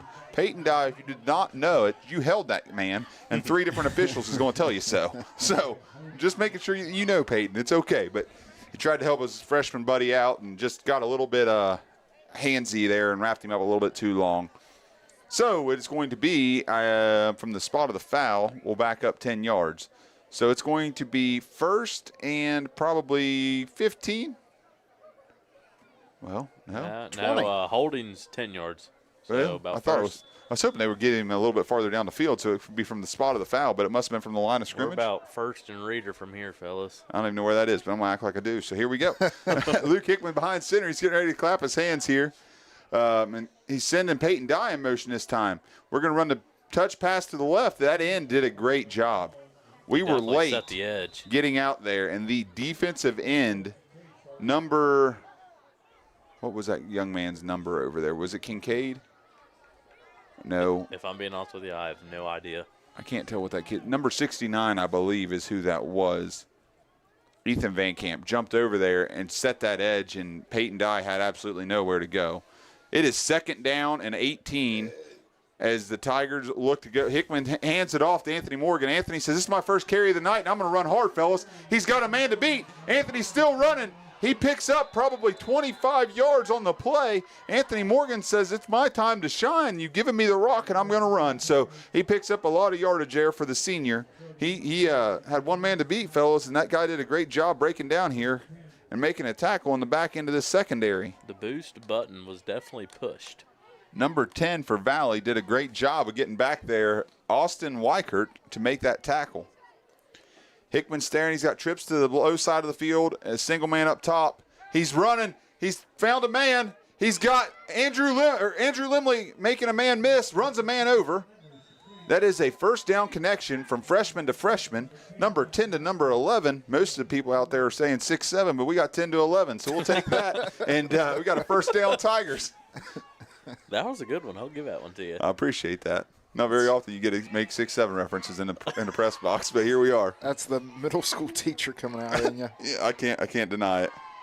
They always say you got to be a middle schooler to teach middle schoolers, so here we are. Luke Hickman's back behind center. He claps his hands. He's got a handoff to Anthony Morgan, who hits the hole with a purpose. He's running with that ball tucked, and he is going to make it all the way in. Anthony Morgan from up the 18-yard line says, on my second carry, I want my yards per carry high, and runs her all the way to the end zone. There was a great convoy of blockers. I believe that was Caden Stilgenbauer out there in front of Frankie him. Bolick. Oh, Frankie Bolick, 64 instead of 54, and made a great block and let Anthony pretty much be untouched to the goal line. So that is a house call, Anthony Morgan. Lucas Hickman is now taking a knee here to catch the snap for Easton Wire for a chance to go 5 for 5 tonight. Snap's good, holds good, foot is in it, and my gracious, he's trying to hit a house. As that I've is said all good. game, still looks great from my house. Sorry, Easton Wire, you are 6 for 6. That thing he tried to hit a house with. There's a house about 20 yards behind the goalpost, and he had tried to hit a window. But we will send it to a break, and we'll be back on WVRC Wirt County on the other side. Go Tigers! And while you're cheering on Wirt County under the Friday night lights, remember, when it's time for DMV work, you don't have to drive 45 minutes or wait in long lines at B&D Title and Licensing in Elizabeth, right off of Route 14. We take care of all your title transfers, renewal stickers, duplicate titles, and more. With a notary on site and after-hours appointments available, we make it simple and convenient. Save time and skip the hassle and get back to what matters most. Call owner-operator Bobby Moore at 304-488-1906. That's B&D Title and Licensing, your faster, easier DMV alternative. And we're back. Minute 54 to go in the first half. 42-0 Tigers. Easton Wire is lining up the kick here, and it is foot in ball, and ball is going deep, and it is a great kick that is caught by Wisterman, who has got open field. The Tigers are closing in on his lanes. Wisterman lowers his shoulder, and Limley, there's a flag thrown at Limley. We will see what this flag is going to be on, but Mr. Official winged that flag. I mean, that was a 20-yard toss. He'd win the softball toss if it was at the family reunion. I don't know. I don't know who's going to be called here, but it might be helmet to helmet. I'm not even sure. I mean, I thought it was a pretty. Limley went low, but I think the So ball didn't the carrier other guy. lowered his head as well. Blocking the back. Oh. Illegal block in the back, so the Lumberjacks will back up 10 yards, and they will start this drive at the 20-yard line. I don't know. I don't have the stats in front of me, but if my memory serves me correct, I feel like they've started at the 20 a lot tonight. I do believe so. I don't think the chains are supposed to move with them. Or was that? That was on the kickoff. Gotcha, there. gotcha. Okay. Well, we got a man running in late. Oh, we were playing 11 on 10. Hey, he jumped. Yeah. That guy had time to jump, reset, and jump again. And then we got the flag. So it's going to be 1st and 15 for the Lumberjacks from the 15-yard line. Now the chains don't move with them. Now we are locked in, they said. You're jumping the gun, Engineer Hayes. Yeah. Well, it's been a pretty clean game tonight, really. I mean, there's not been very many penalties other than this guy showing off his cannon over I don't here. know about clean. I mean, we had a injured player. Well, we had an injured player, but I meant as far as laundry goes, there hasn't been a whole lot of laundry. That was bad wording on my part, but yes, I agree. You never want to see an injury, that's for sure. But I could do without yellow flags. So they are going to run it right up the middle, and Jake Moore, Braden Whipke, Anthony Morgan, Peyton Dye, Easton Wire. Sorry, not Easton. Caden Stilgenbauer. Everybody was in on that one up front that could be. Briggs had nowhere to run on that one. We are looking at a minute and 15 seconds here in the second quarter in Pine Grove, West Virginia. It is going to be 2nd down and 15 for the Lumberjacks. who look like they are going to take the play clock all the way down and call a timeout. That's exactly what happens. The Lumberjacks have taken a timeout here. We will take it with them. Keep listening, and we'll pick you up on the other side on WVRC Wirt County. Shade Tree Diner and Carryout at 10416 Little Kanawha Parkway, Creston, West Virginia. 304-275-3351 has weekend specials. It's like Forrest Gump says, you never know what you're gonna get, but we do home-cooked meals. From fried chicken, baked steak, country fried steak, ham, or turkey dinners. Call for the weekend special each Friday at Shade Tree Diner and Carryout, 304-275-3351. You won't go home hungry. Open Tuesday through Saturday, 11 to 7, Sunday, 11 to 3, and closed on Mondays. Back here, we're looking at some scores from around the state on the West Virginia Metro News scoreboard. Ritchie County, a barn burner there. Ritchie County leads St. Mary's 16-15. And Jeremy, according to West Virginia Metro News, Valley Wetzel leads Wirt County 42-0. Well, I can not so grumpily tell them that is inaccurate. St. Mary's score just updated. They are now up 30-16 over Ritchie County. Jody Mote has yelled at somebody, I guarantee it. That is going to be a minimal gain, if any gain. Lucas Paul grabbed a hold and twisted the running back up, and that allowed Alex Murray and Jake Moore to get in there and take down Kincaid. Lucas Paul has played himself a great, great game there in the middle of that defense. Kelly Goff, tell Ezra and Lincoln that we say hello and glad that they are cheering on the Tigers from Elizabeth. Keep scrolling through these comments, Hayes. We'll see what we got going on up here. Lynette said thoughts and prayers for the injured player. Yeah, that's Lynette, your son's having a heck of a ball game out here tonight. Yeah, he's he playing well. They have gone back to the heavy package. Wisterman looks back. And we have got a penalty. Delay of game on the Valley Lumberjacks. We are at a point where things are getting interesting. Freshmen are being freshmen.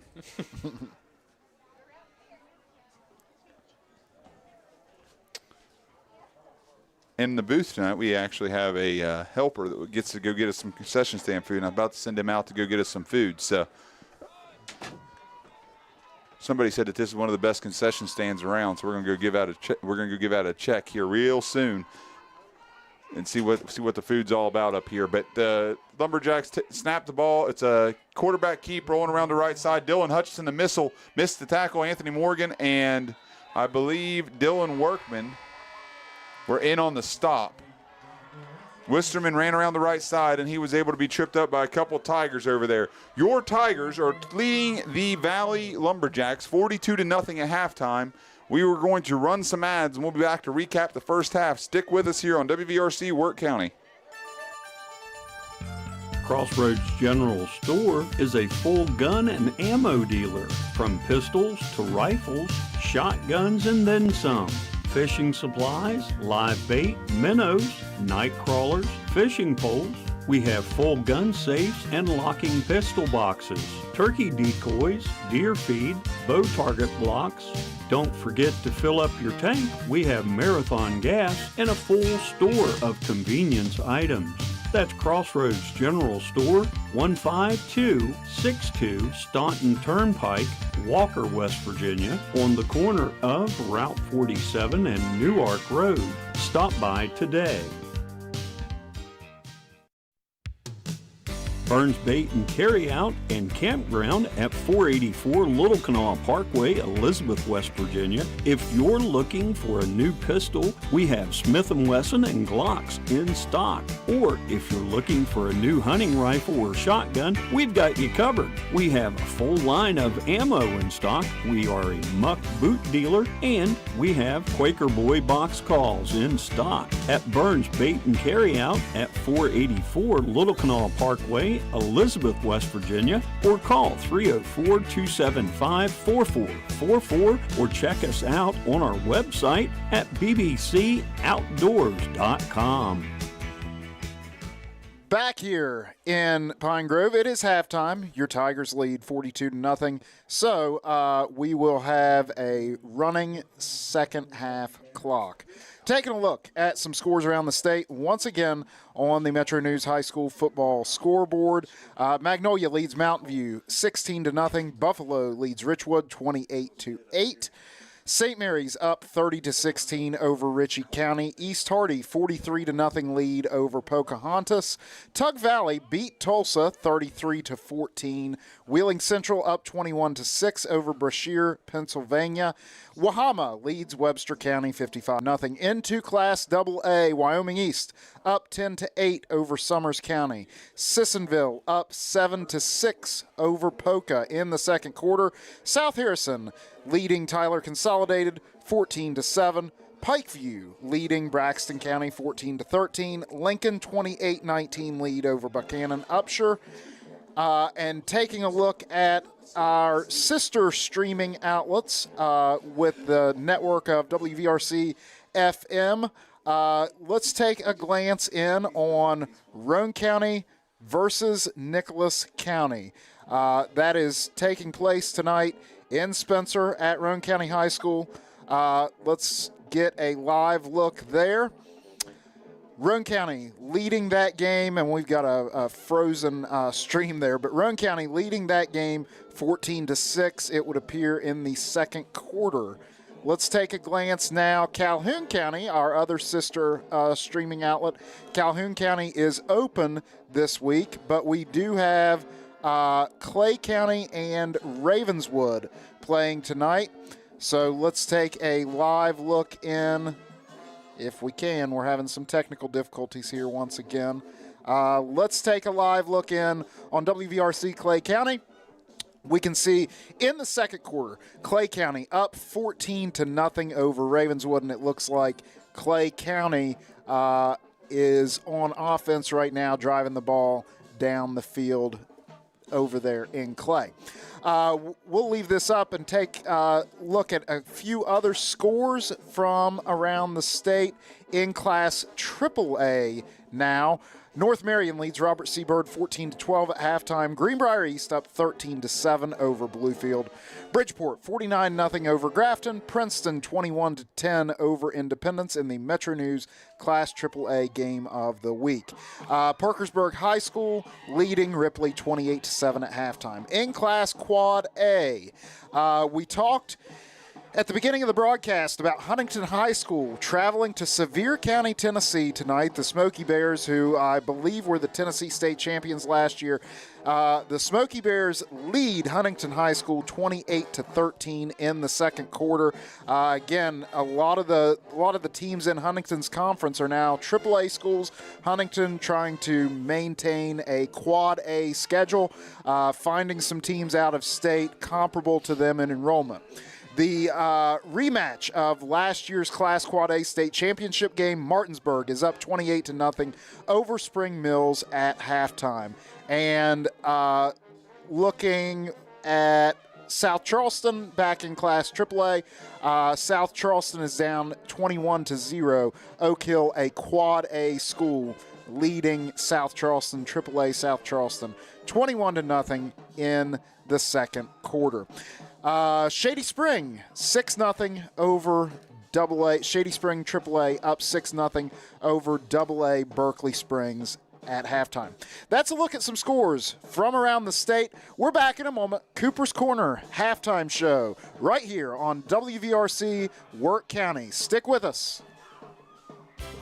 Minnie Hamilton is excited to announce the opening of our Women and Maternal Care Services in Glenville. I'm Corey Grogg. I'm a women's health and family nurse practitioner with Minnie Hamilton Health System. We offer childbirth education classes and breastfeeding and postpartum support. Along with pre- and postnatal care, our team sees patients from birth throughout the lifespan. We are your partner in health today, tomorrow, and for life. Please call the Glenville office for more information at 304-462-7322.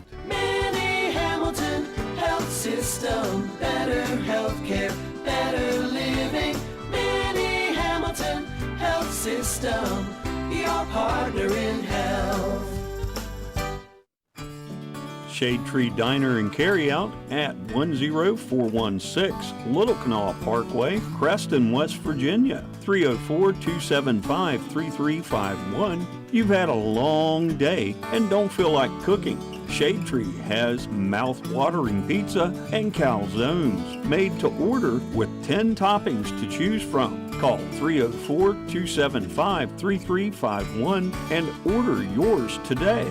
Shade Tree Diner and Carryout, 10416 Little Canal Parkway, Creston, West Virginia. Open Tuesday through Saturday, 11 to 7, Sundays, 11 to 3, and closed on Monday. K&B Supply at 303 Juliana Street in Elizabeth has a full line of Midwest fasteners from small screws to large nuts and bolts. We have hay rings and poly and steel. Fall is coming up, so stock up on Easy Heat wood pellets. Buy the bag or buy the ton. And ladies, looking for gift ideas for your man? Every guy likes pocket knives. We have a full line of old-timer knives. Stop by at 303 Juliana Street in Elizabeth or call 304-275-1141 today. Back at halftime, 13 minutes left to go in halftime. Your score is Wirt County 42, Valley 0. Matt Cooper here for the WVRC Wirt halftime show and Cooper's Corner. Matt, Herbert Hoover, you were down there last week. Tell us a little bit about your trip. First off, I have to give a big shout out to Richard Parsons for hooking me up with some of the best concession food ever. Bacon cheeseburgers, loaded fries with homemade ranch. Big shout out to Richard Parsons and Herbert Hoover down there showing us some love. Hey, Richard Parsons, I do believe FedEx runs from around Herbert Hoover to Wirt County High School. We can go ahead and send some of that food right on up to Wirt County High School, and we'll take part in some of this food as well. I guarantee it. He will do it in a heartbeat. But I tell you what, though, this game is good, but the food up here is even better. Well, Matt Cooper has told us that he has partaken in the concession stand a good bit here, so we're going to go ahead right into this food review right here from Pine Grove, West Virginia. Matt, what was some of the things you had there? You sound like my daughters. I know they're still listening back home. If I send my kids to a concession stand with a 20, I ain't seeing none of it back. So I make sure I send them with what I want them to get. That way they don't overblow it. Sounds like you had a Kirby girl moment. I did. I mean, I have to give a big shout out to Valley Wetzel's FFA for hooking me up with some chicken wings, loaded nacho or brisket fries. Oh, that sounds good right there. Top notch. And then the band concession, they gave me a good old Italian sausage, mustard. They said you can have peppers and onions. I'm not all about that. We've got guys coming back in the press box from the concession stand. We had my little brother, Remington Harvey. He brought me some wings, some Parmesan garlic, smoked wings up to the press box. You got Shane Bates walking in here with some brisket nachos, it looks like.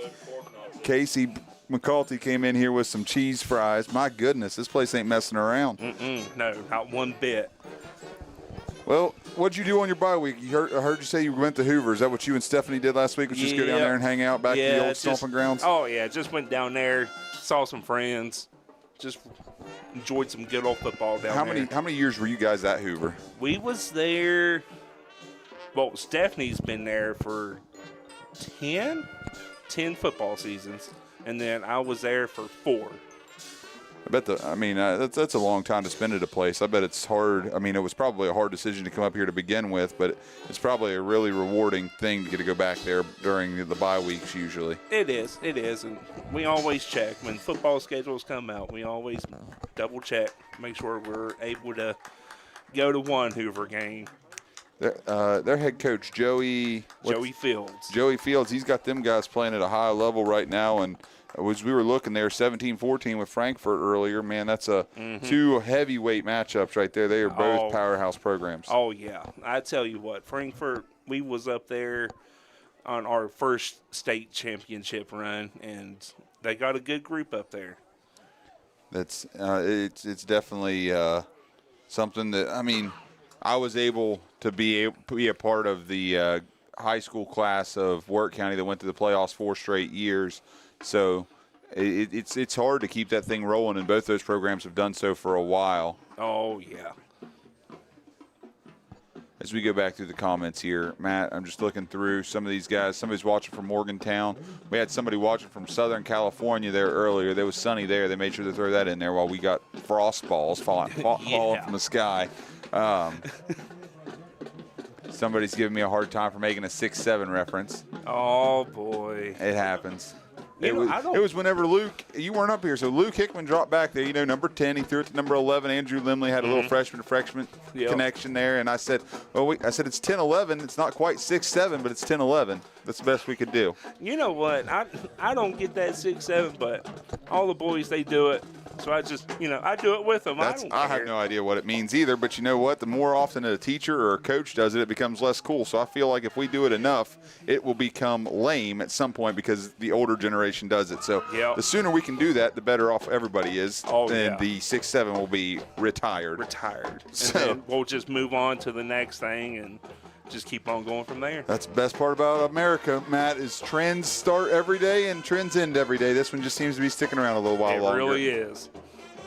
What was the vibe on the sidelines down there in the first half? A lot of excitement. A lot of excitement, celebrations. I was talking with Drew Miller today, and Matt, maybe you can talk about back when you guys were at Hoover, but it's been a really, really long time since I've seen a really good football game in the regular season. Like a closely contested back and forth game, those things seem to be kind of a thing of the past. It seems like it's either one way or the other almost every week. Yep, and honestly, at Hoover, Joey Fields' first year there, we had a lot of close games, but once we started building, it got really boring. Yeah. I mean, we just got used to scoring every single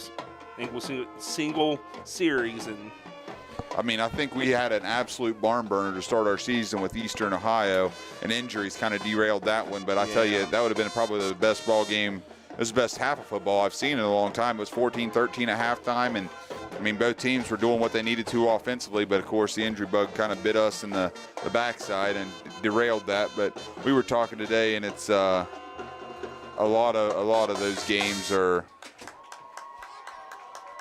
this way anymore. Yeah, I feel like even Stephanie would agree with this. If we would have stayed healthy, if our quarterback would have not gotten out, that would have been one of the best football games. Oh, for sure. It was a fun one to call until halftime, I can tell you that. It was exciting. Oh, yeah. You got a little bit excited there. I did. It was easy to get excited during that one. And then, of course, next week we got a lightning delay. So there goes that. All the excitement was gone. The 6-7 thing is because of a bunch of edits of a song that has the phrase 6-7. So 6-7 has came from a song is what I'm gathering from Evan McClung. All right, so there's that. Well, we've got about 6 minutes here left in halftime. We're going to go to a quick break. Well, Shane, you know how to send us to a break here? Yep. We'll go to a quick break, and whenever we get back from the break, we'll recap what has taken place here in the first half with Matt, and we'll send him back down to the sideline for the second half.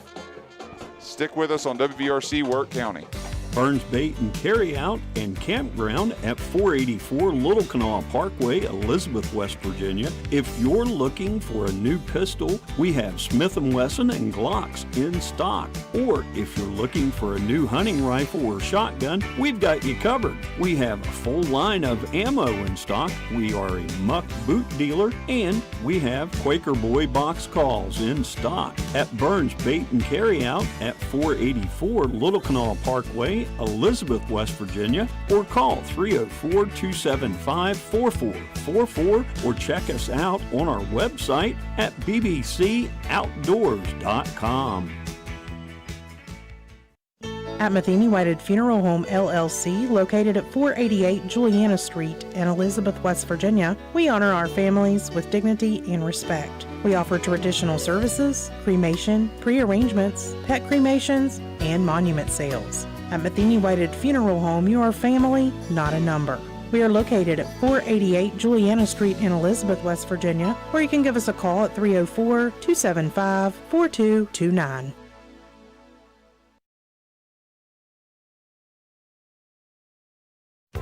Work out of town during the week? Come to Miller's Suds and Sales and get those work clothes washed and dried while your kids read or play in the new learning section. Don't worry, we also have vending machines to get you through laundry day. 7 days a week, 8 to 8 for your convenience.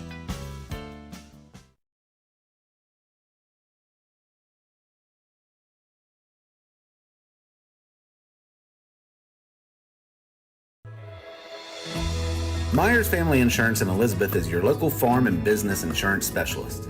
Did you know that your homeowner's policy may not cover your crops, livestock, equipment, or farm liability? A custom farm policy from Myers Family Insurance protects all that and more. Or maybe you own a small business or a large corporation. We offer business insurance, commercial auto, and workers' compensation to fit all your needs. I'm Matt Myers, and I invite you to let my family protect your family. Call 304-275-7111 or visit MyersFamilyInsurance.com for a free quote.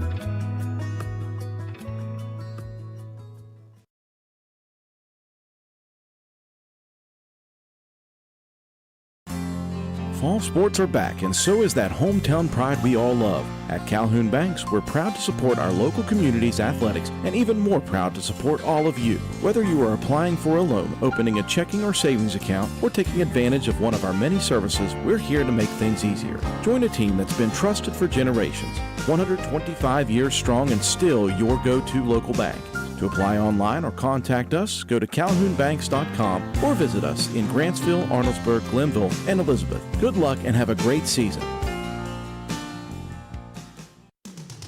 Chris's Barbershop, located in the Piggly Wiggly Plaza, open Tuesday through Friday, 7 to 3 p.m., Saturdays 8 till noon. If you have a special event and need a haircut or just a trim, stop by and see Chris and let him hook you up. That's Chris's Barbershop in the Piggly Wiggly Plaza in downtown Elizabeth, West Virginia.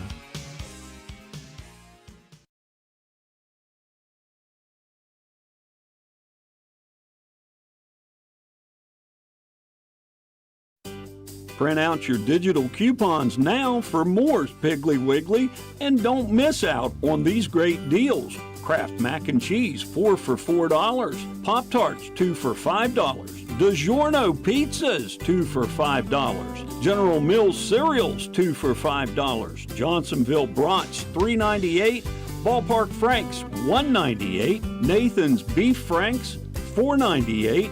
And Bar S Meat Franks, 2 for $3. All this and more at Moore's Piggly Wiggly in Elizabeth.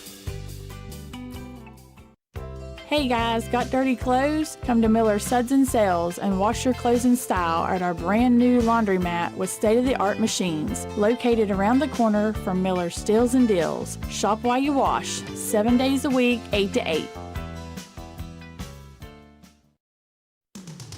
Chris's Barbershop, located in the Piggly Wiggly Plaza, open Tuesday through Friday, 7 to 3 p.m., Saturdays 8 till noon. If you have a special event and need a haircut or just a trim, stop by and see Chris and let him hook you up. That's Chris's Barbershop in the Piggly Wiggly Plaza in downtown Elizabeth, West Virginia. Fall sports are back, and so is that hometown pride we all love. At Calhoun Banks, we're proud to support our local community's athletics and even more proud to support all of you. Whether you are applying for a loan, opening a checking or savings account, or taking advantage of one of our many services, we're here to make things easier. Join a team that's been trusted for generations, 125 years strong and still your go-to local bank. To apply online or contact us, go to calhounbanks.com or visit us in Grantsville, Arnoldesburg, Glenville, and Elizabeth. Good luck and have a great season.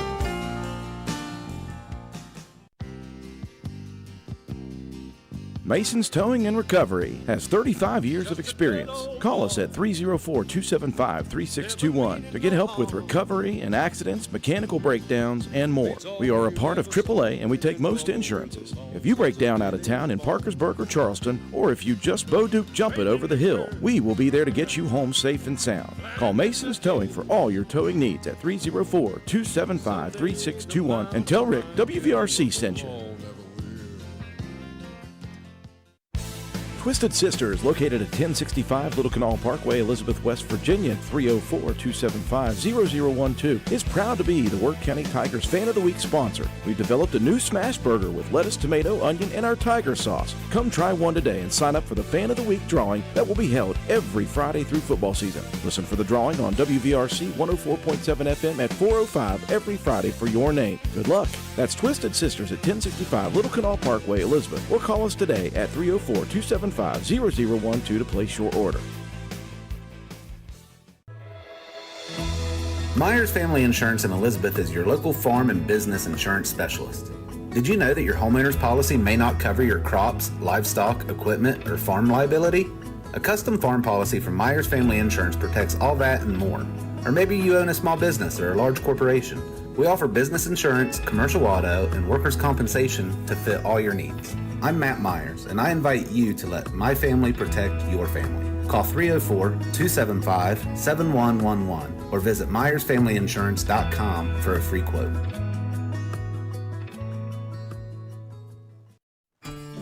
Shade Tree Diner and Carryout at 10416 Little Canal Parkway, Creston, West Virginia, 304-275-3351. You want a burger that's handmade from scratch? A must-try is our monstrous-sized double bacon cheeseburger dressed the way you like it. Goes great with fries or chili cheese fries. Stop by for yours today or call 304-275-3351 and order yours today. Open Tuesday through Saturday 11 to 7, Sunday 11 to 3, and closed on Mondays.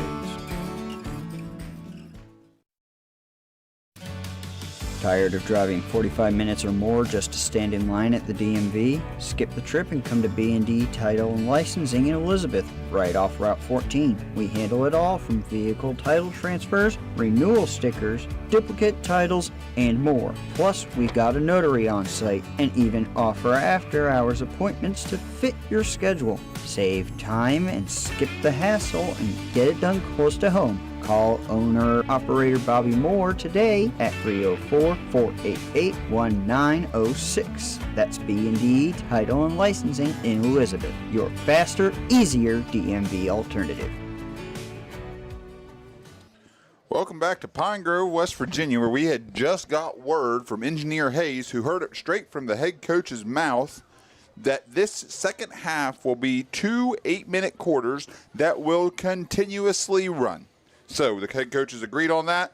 They will shorten the game, and we will have a running clock in the second half. So we've got a few minutes here. Any news on the injured player from earlier? I have asked a couple Valley Wetzel fans, and I have not heard anything about the player yet. As soon as I get an update on him, I will pass it along to you all. But I talked to Mr. Cooper, Matt Cooper, while he was here, and signs were good when he left the field, is what he had informed us. So there is that.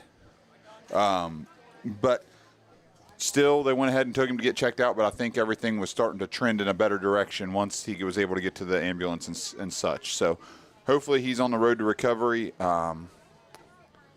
But as we get ready to start this second half here, it looks like the Lumberjacks will receive the kickoff. Easton Wire is going to bring out his leg cannon here and see if he can get a hold of another one.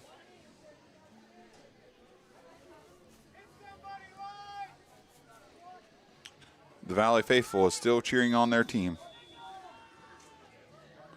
Easton sizes up the ball. He gets his steps numbered. He's approaching, and he kicks a missile that was about 3 feet off the ground. It's rolling.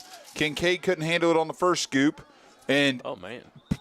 Andrew Limley flew down the field, got blocked and upended and ended up making a great tackle of Kincaid. It was not intended to go that way, and Limley was absolutely lit up, but he was able to be lit up into a tackle, so at least it was for a positive stat.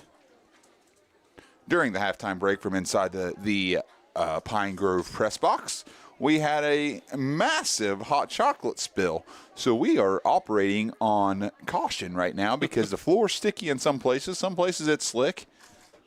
Just never know what might happen here. Engineer Hayes is chowing down some nachos. When you give Three Stooges a headset, you just get out of the way and see what happens. That's what we're doing. Dylan Hutchison recovers and makes a break on the ball. That was a pass from... That is a different quarterback. What number was that? That was number 2, I believe. I can't really tell from where I'm at. I'm avoiding the caution zone up here. That was a well-thrown ball, but Dylan Hutchison did a great job of getting underneath that route and coming in and almost making an interception. The receiver quickly turned into the defensive back on that play. Kincaid is in at quarterback now. They're going 5 wide. They're going to say, we're going to air it out. Tigers have one safety back deep. It looks like Andrew Limley. Snap goes back. Kincaid keeps it up the middle, and he runs into Peyton Dye and Jacob Moore, as well as Dylan Workman. So there was very little to do there. It is going to be 3rd down and about 8 yards for the Lumberjacks.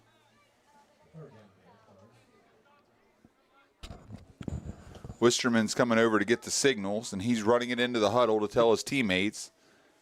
And it looks like he will be the quarterback this time. It is a rotating wheel at quarterback right now for the Lumberjacks. Heavy package is back. I would be ready for a play-action pass with this lineup right here. They've got a tight end open for an open release. Nope, they're handing it off right around the left side, and the Tigers are not going to get him down in time. That was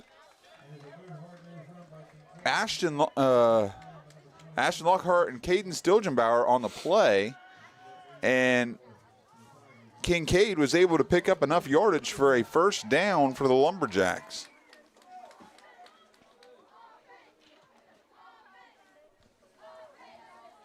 We will start seeing some numbers that we normally don't see coming up here in the second half. Getting a lot of the seniors out and letting them rest and get ready for the next one. The heavy package is back. It's loaded to the left side. Kincaid has got the fake handoff. Workman's given chase. Hutchison's out in the flat in coverage. The ball is out thrown. It is too wide for number 4, Wyatt Rogers. Just that was one of those roll out to the right, throw back to the left, and it just wasn't quite where it needed to be.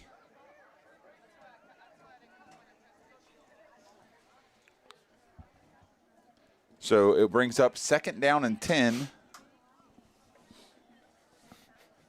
for the Lumberjacks. Just under 5 minutes to go on this rolling, shortened 3rd quarter clock. You blink and this game's going to be over with the way the clock's about to start running. It's a keep for Kincaid, who runs it off the right side, and the Tigers, there are several missed tackles on that right side, and Kincaid has enough for a 1st down for the Lumberjacks. That was a nice run. He ran with a purpose on that one. Yes, he did.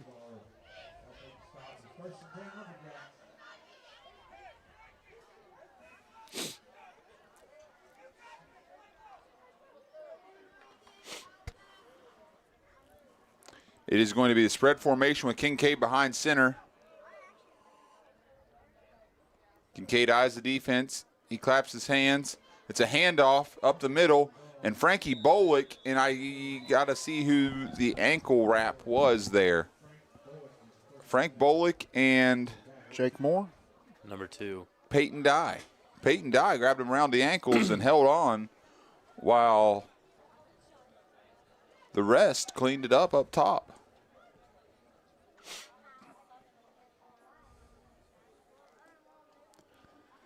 Second and 10, just shy of the midfield stripe. They break the huddle with 12 seconds left on the play clock. It's counting down. Kincaid is in the backfield by his lonesome. 5 wide. Kincaid snaps, runs right up the middle, and he is met by Sam Moore as well as Peyton Dye and Jake Moore. You had a Moore squared there. Jake and Sam met in the middle and said, hey, let's see what we can do together. Turned out pretty positive right there. It is going to be a third and 11 for the Lumberjacks.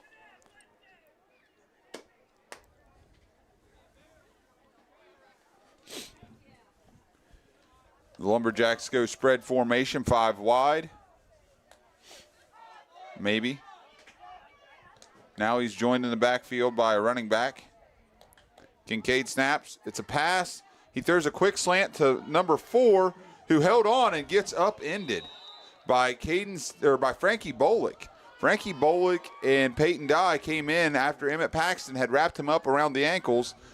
Peyton Dye came in and help, and Caden Stogemeyer come in and absolutely upend number 4, Wyatt Rogers. It is going to be 4th and about 4 yards here for the Lumberjacks as they are looking to go forward on 4th down. Kincaid is in the backfield. Fellas, this is about the time we're about to see a Kincaid keeper, I think. I would say so. Kincaid keeper up the middle. And he is, second effort, I believe, has enough for a first down, Lumberjacks. The interior line had him wrapped up for a while, and then he was able to lunge forward and pick up the first down.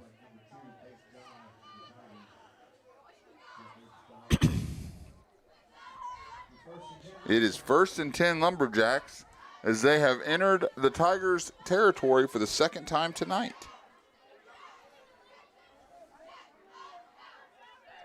And just like that, we have 1 minute remaining in the third quarter. It is a loaded backfield, heavy to the left side of the line. It is a handoff to Kincaid, who's running hard and falls forward for a positive of about 5-yard gain there. So it's going to be 2nd down and 5 for the Lumberjacks.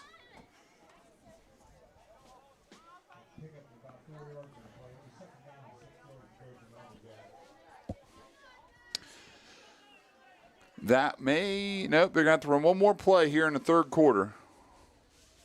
And that's a wrap.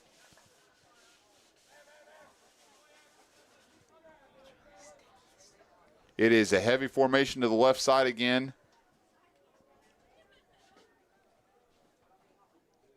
Kincaid is the lone back. It's a keep around the right side, and he is wrapped up by number 10, Luke Hickman. Number 12, Gage Wisterman, was wrapped up by a streaking Luke Hickman who came up from his. Limley. Or was that Limley? Yes. Limley, not Luke Hickman. Sorry, Andrew Limley came in like a wrecking ball and knocked down Wisterman for a short gain. It is going to be 3rd down and short, 3rd down medium, whenever we come back at the start of the fourth quarter. You're watching WVRC Wirt County from Pine Grove, West Virginia. Let Mini Hamilton Health System be your choice when you or your family member has had a major illness or injury and needs extended rehabilitation and or therapy. Our swing bed program makes it possible to recover closer to your home. Mini Hamilton Health System, better healthcare, better living. Mini Hamilton Health System, your partner in health. Ready to start the fourth quarter here at Thomas C. West Field in Pine Grove, West Virginia. A look around the state once again. Huntington now down 28-13.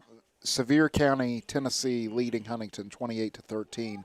Jefferson leading Musselman 25-14. Lindsley leading Parkersburg South 17-7. Parkersburg High School leading Ripley 42-7. Pikeview leading Braxton County 14-13, and South Harrison up 14-7 over Tyler Consolidated in the third quarter. Jeremy. We are back here inside Pine Grove with the Lumberjacks driving. The clock will start on the first play, and then it will not stop again until the end of the game, unless there's a change of possession. It's a counter to Briggs, and Dylan Hutchison was waiting, but it's going to be a first down Lumberjacks.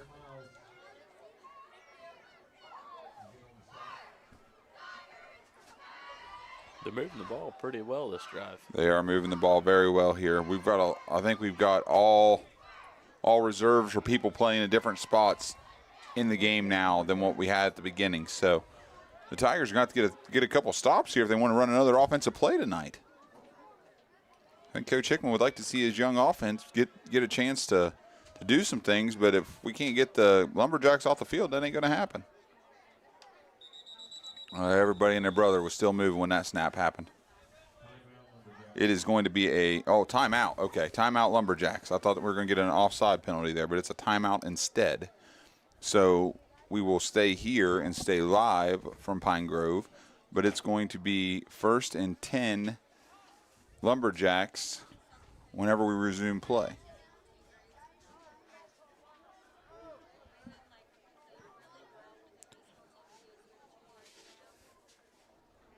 Looking ahead to next week, Tulsa comes to town for senior night. Tulsa, let's see if we can find a score on them. They lost to Tug last night. Oh. Clay Battelle Sherman's tomorrow. Wheeling Central's up big on Brashear. What was Pendleton County? I couldn't see that one quick enough. They were up pretty big. They won. Yeah, Pendleton won big tonight. Another shootout. 63-44. Cameron's up big. St. Mary's is running away from Ritchie now. Buffalo and Richwood. Hey, Magnolia's up on Mount View. Hey, that'll get us a bonus point right there. We need Magnolia to come through on that one for us. Clay County's pulled away with it against Ravenswood, up 35-0 now. Roane County 20-6 over Nicholas County. Kincaid runs right into the interior of the defensive line. Sam Moore was there. Hunter Watkins was there. Frankie Bolick was there. There was all kinds of people in on that one. We have some more of Andrew Limley's family joining us from Parkersburg and Port Richey, Florida.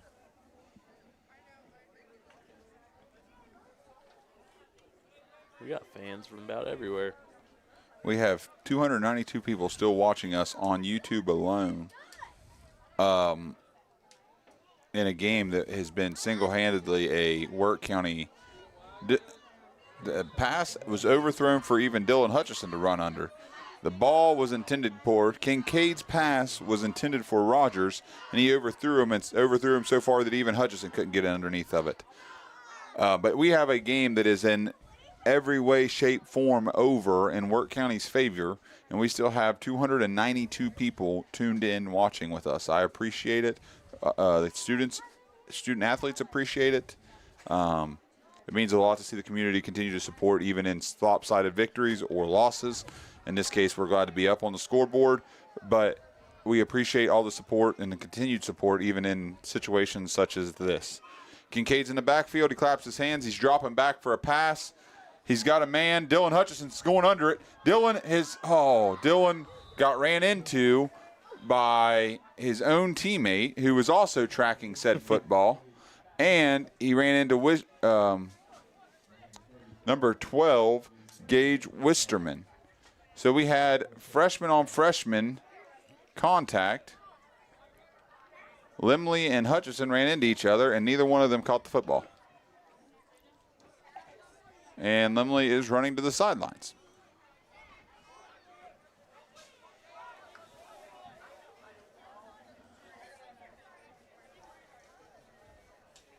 He may have taken a hit to a place that does not feel well.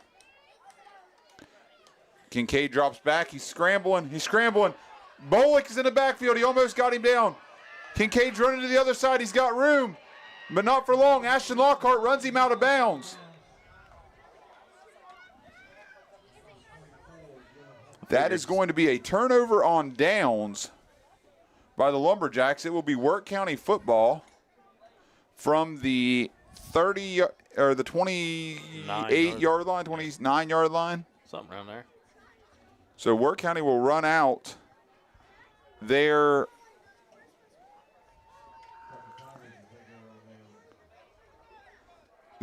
second team offense here. We have a lot of new numbers in this game. So we will do the best that we can to keep everybody up to date with numbers and players and all the things here.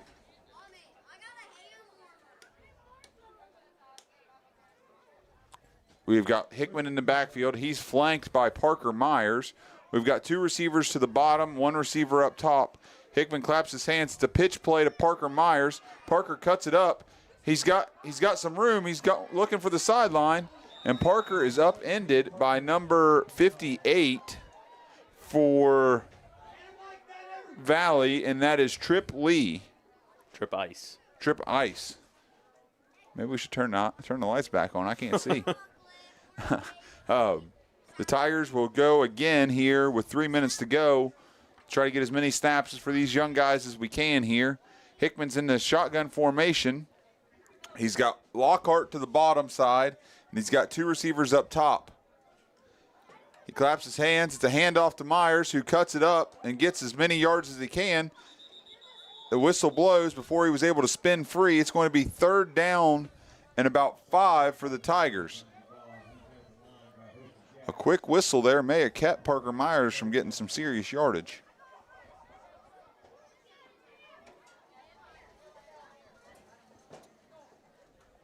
With 2 minutes and 30 seconds on a running fourth quarter clock, the Tigers are at the 34-yard line and need to get to the 40 to pick up a first down.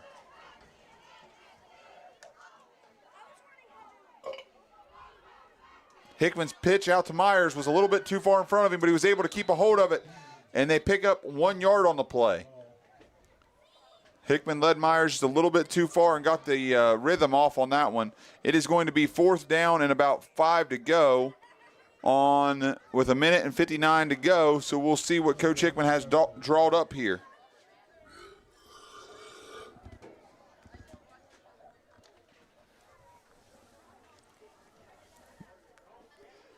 Hickman's in the backfield here, flanked by Myers again.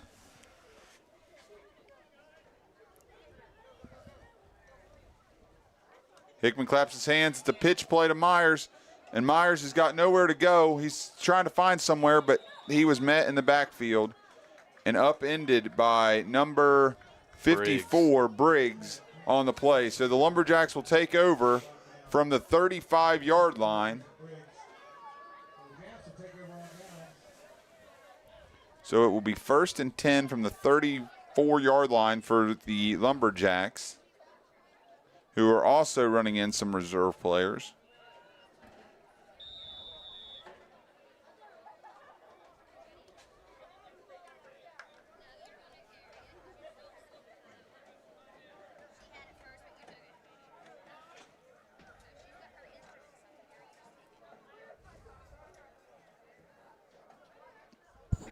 Snap goes back. It's a keep, and it's a pass play. We got Ashton Lockhart in coverage, and they're going to give him the catch on the sideline. Wisterman's pass to number 4, Rogers, is completed for a first down for the Lumberjacks. Clock is still running with 48 seconds to go.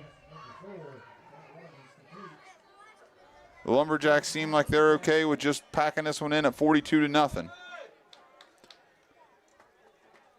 Jeremy, these teams first met in 1978. Valley leads this series 11-7. Here in about 27 seconds, that will become 11-8 in this series. Wirt County notching, I believe, their 4th victory in a row against Valley. You sent your history with us. Didn't these two teams play in the playoffs at one point? Yes, they played twice, 1991. And the Lumberjacks score at the buzzer. It is going to be final score 42-6. They're going to allow them to do the extra point here, and that will be the final play of the night. But the Lumberjacks have got on the board, and it is 42-6 here in Pine Grove, West Virginia. Nope. Yeah, it's lined up at the at midfield. This will do it here from Pine Grove, West Virginia. Your Wirt County Tigers have won the game 42-6. We will be back shortly to recap the game and wrap up things. Looking forward to senior night next week. Stick with us here on WRC for the recap after these break. Crossroads General Store is a full gun and ammo dealer. From pistols to rifles, shotguns, and then some. Fishing supplies, live bait, minnows, night crawlers, fishing poles.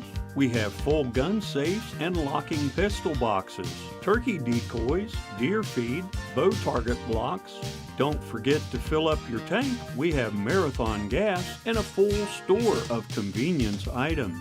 That's Crossroads General Store, 15262 Staunton Turnpike, Walker, West Virginia, on the corner of Route 47 and Newark Road. Stop by today. We are going out tonight. But I just put my comfy pants on. What are we celebrating? I just bundled our home and auto insurance with a State Farm agent and saved us money. Oh, nice. Can we just order in now? Are you serious? We just bundled. And our agent helped me personalize our coverage. But what about my slipper and sweatpants bundle? Oh, fine. Your local State Farm agent in Elizabeth is Hayden Stewart, 304-275-3335. Prices vary by state. Options selected by customer. Availability, amount of discount, savings, and eligibility may vary. Shade Tree Diner and Carryout at 10416 Little Canal Parkway, Creston, West Virginia, 304-275-3351. You've had a long day and don't feel like cooking.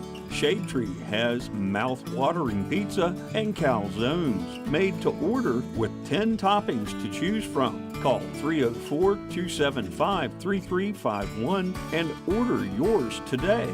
Shade Tree Diner and Carryout, 10416 Little Canal Parkway, Creston, West Virginia. Open Tuesday through Saturday, 11 to 7, Sundays, 11 to 3, and closed on Monday.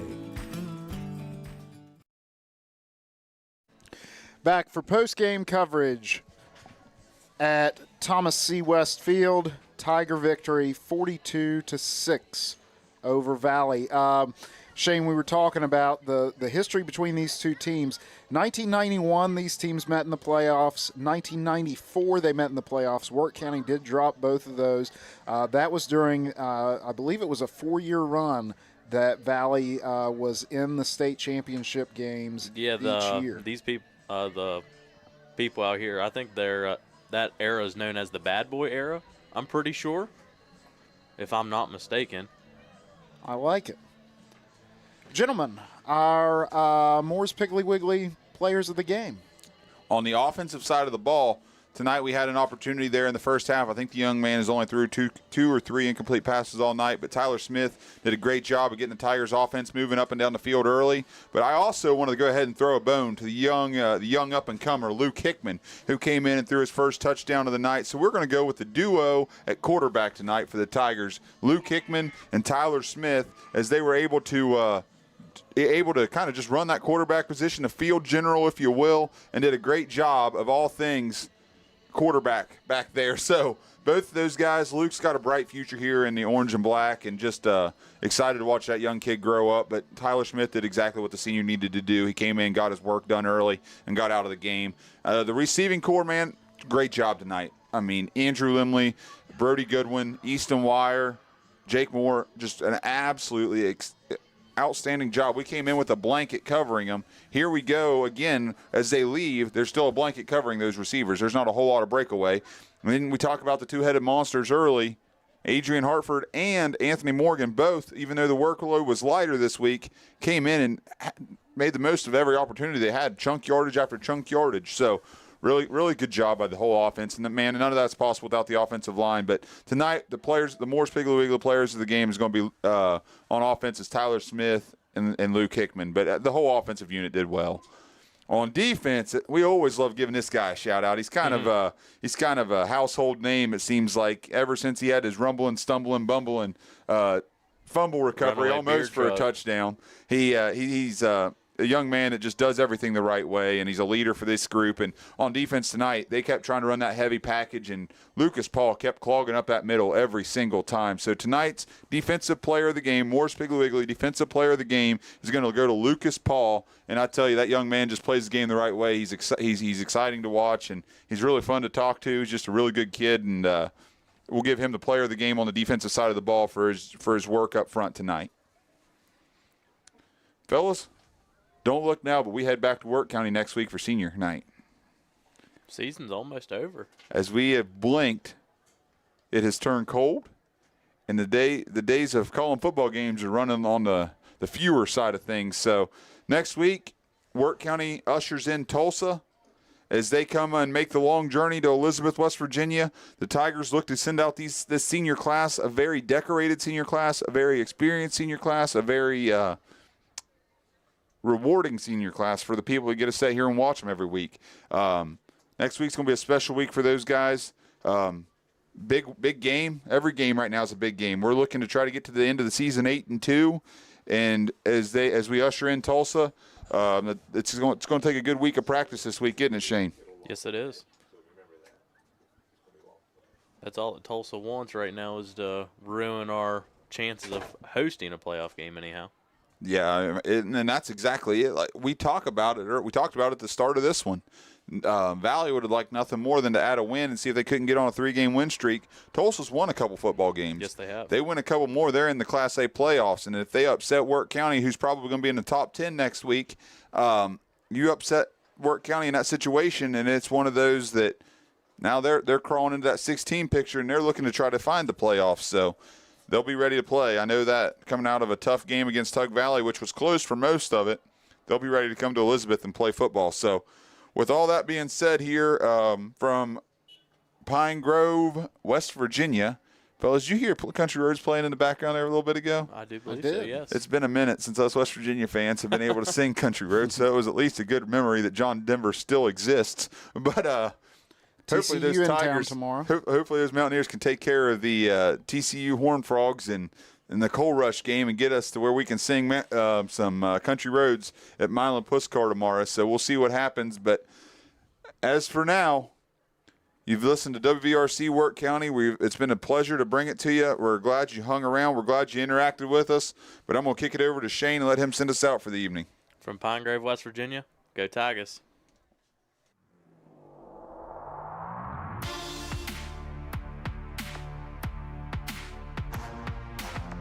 You've been watching live streaming coverage of Wirt County Tiger football, brought to you exclusively by Moore's Piggly Wiggly and Crossroads General Store. Also brought to you by these community sponsors: Matheny Whited Funeral Home, Calhoun Banks, Mason's Towing, Riverbend Supply, Shade Tree Diner, Hayden Stewart State Farm Agent, K&B Supply, Miller Suds and Sales, Stump Funeral Home, Burns Bait and Carryout, Myers Family Insurance, Twisted Sisters, Bar and Grill, Chris's Barbershop, Mini Hamilton Health System, B&D Title Service, Elizabeth Care Center, and the Player of the Game Award sponsored by Moore's Piggly Wiggly. Thank you for watching, and tune in next week for more live streaming action with Jeremy Kirby, Shane Bates, and the rest of the WVRC Wirt County Sports crew. Wirt County Tiger football broadcasts are a production of WVRC 104.7 FM. All rights reserved.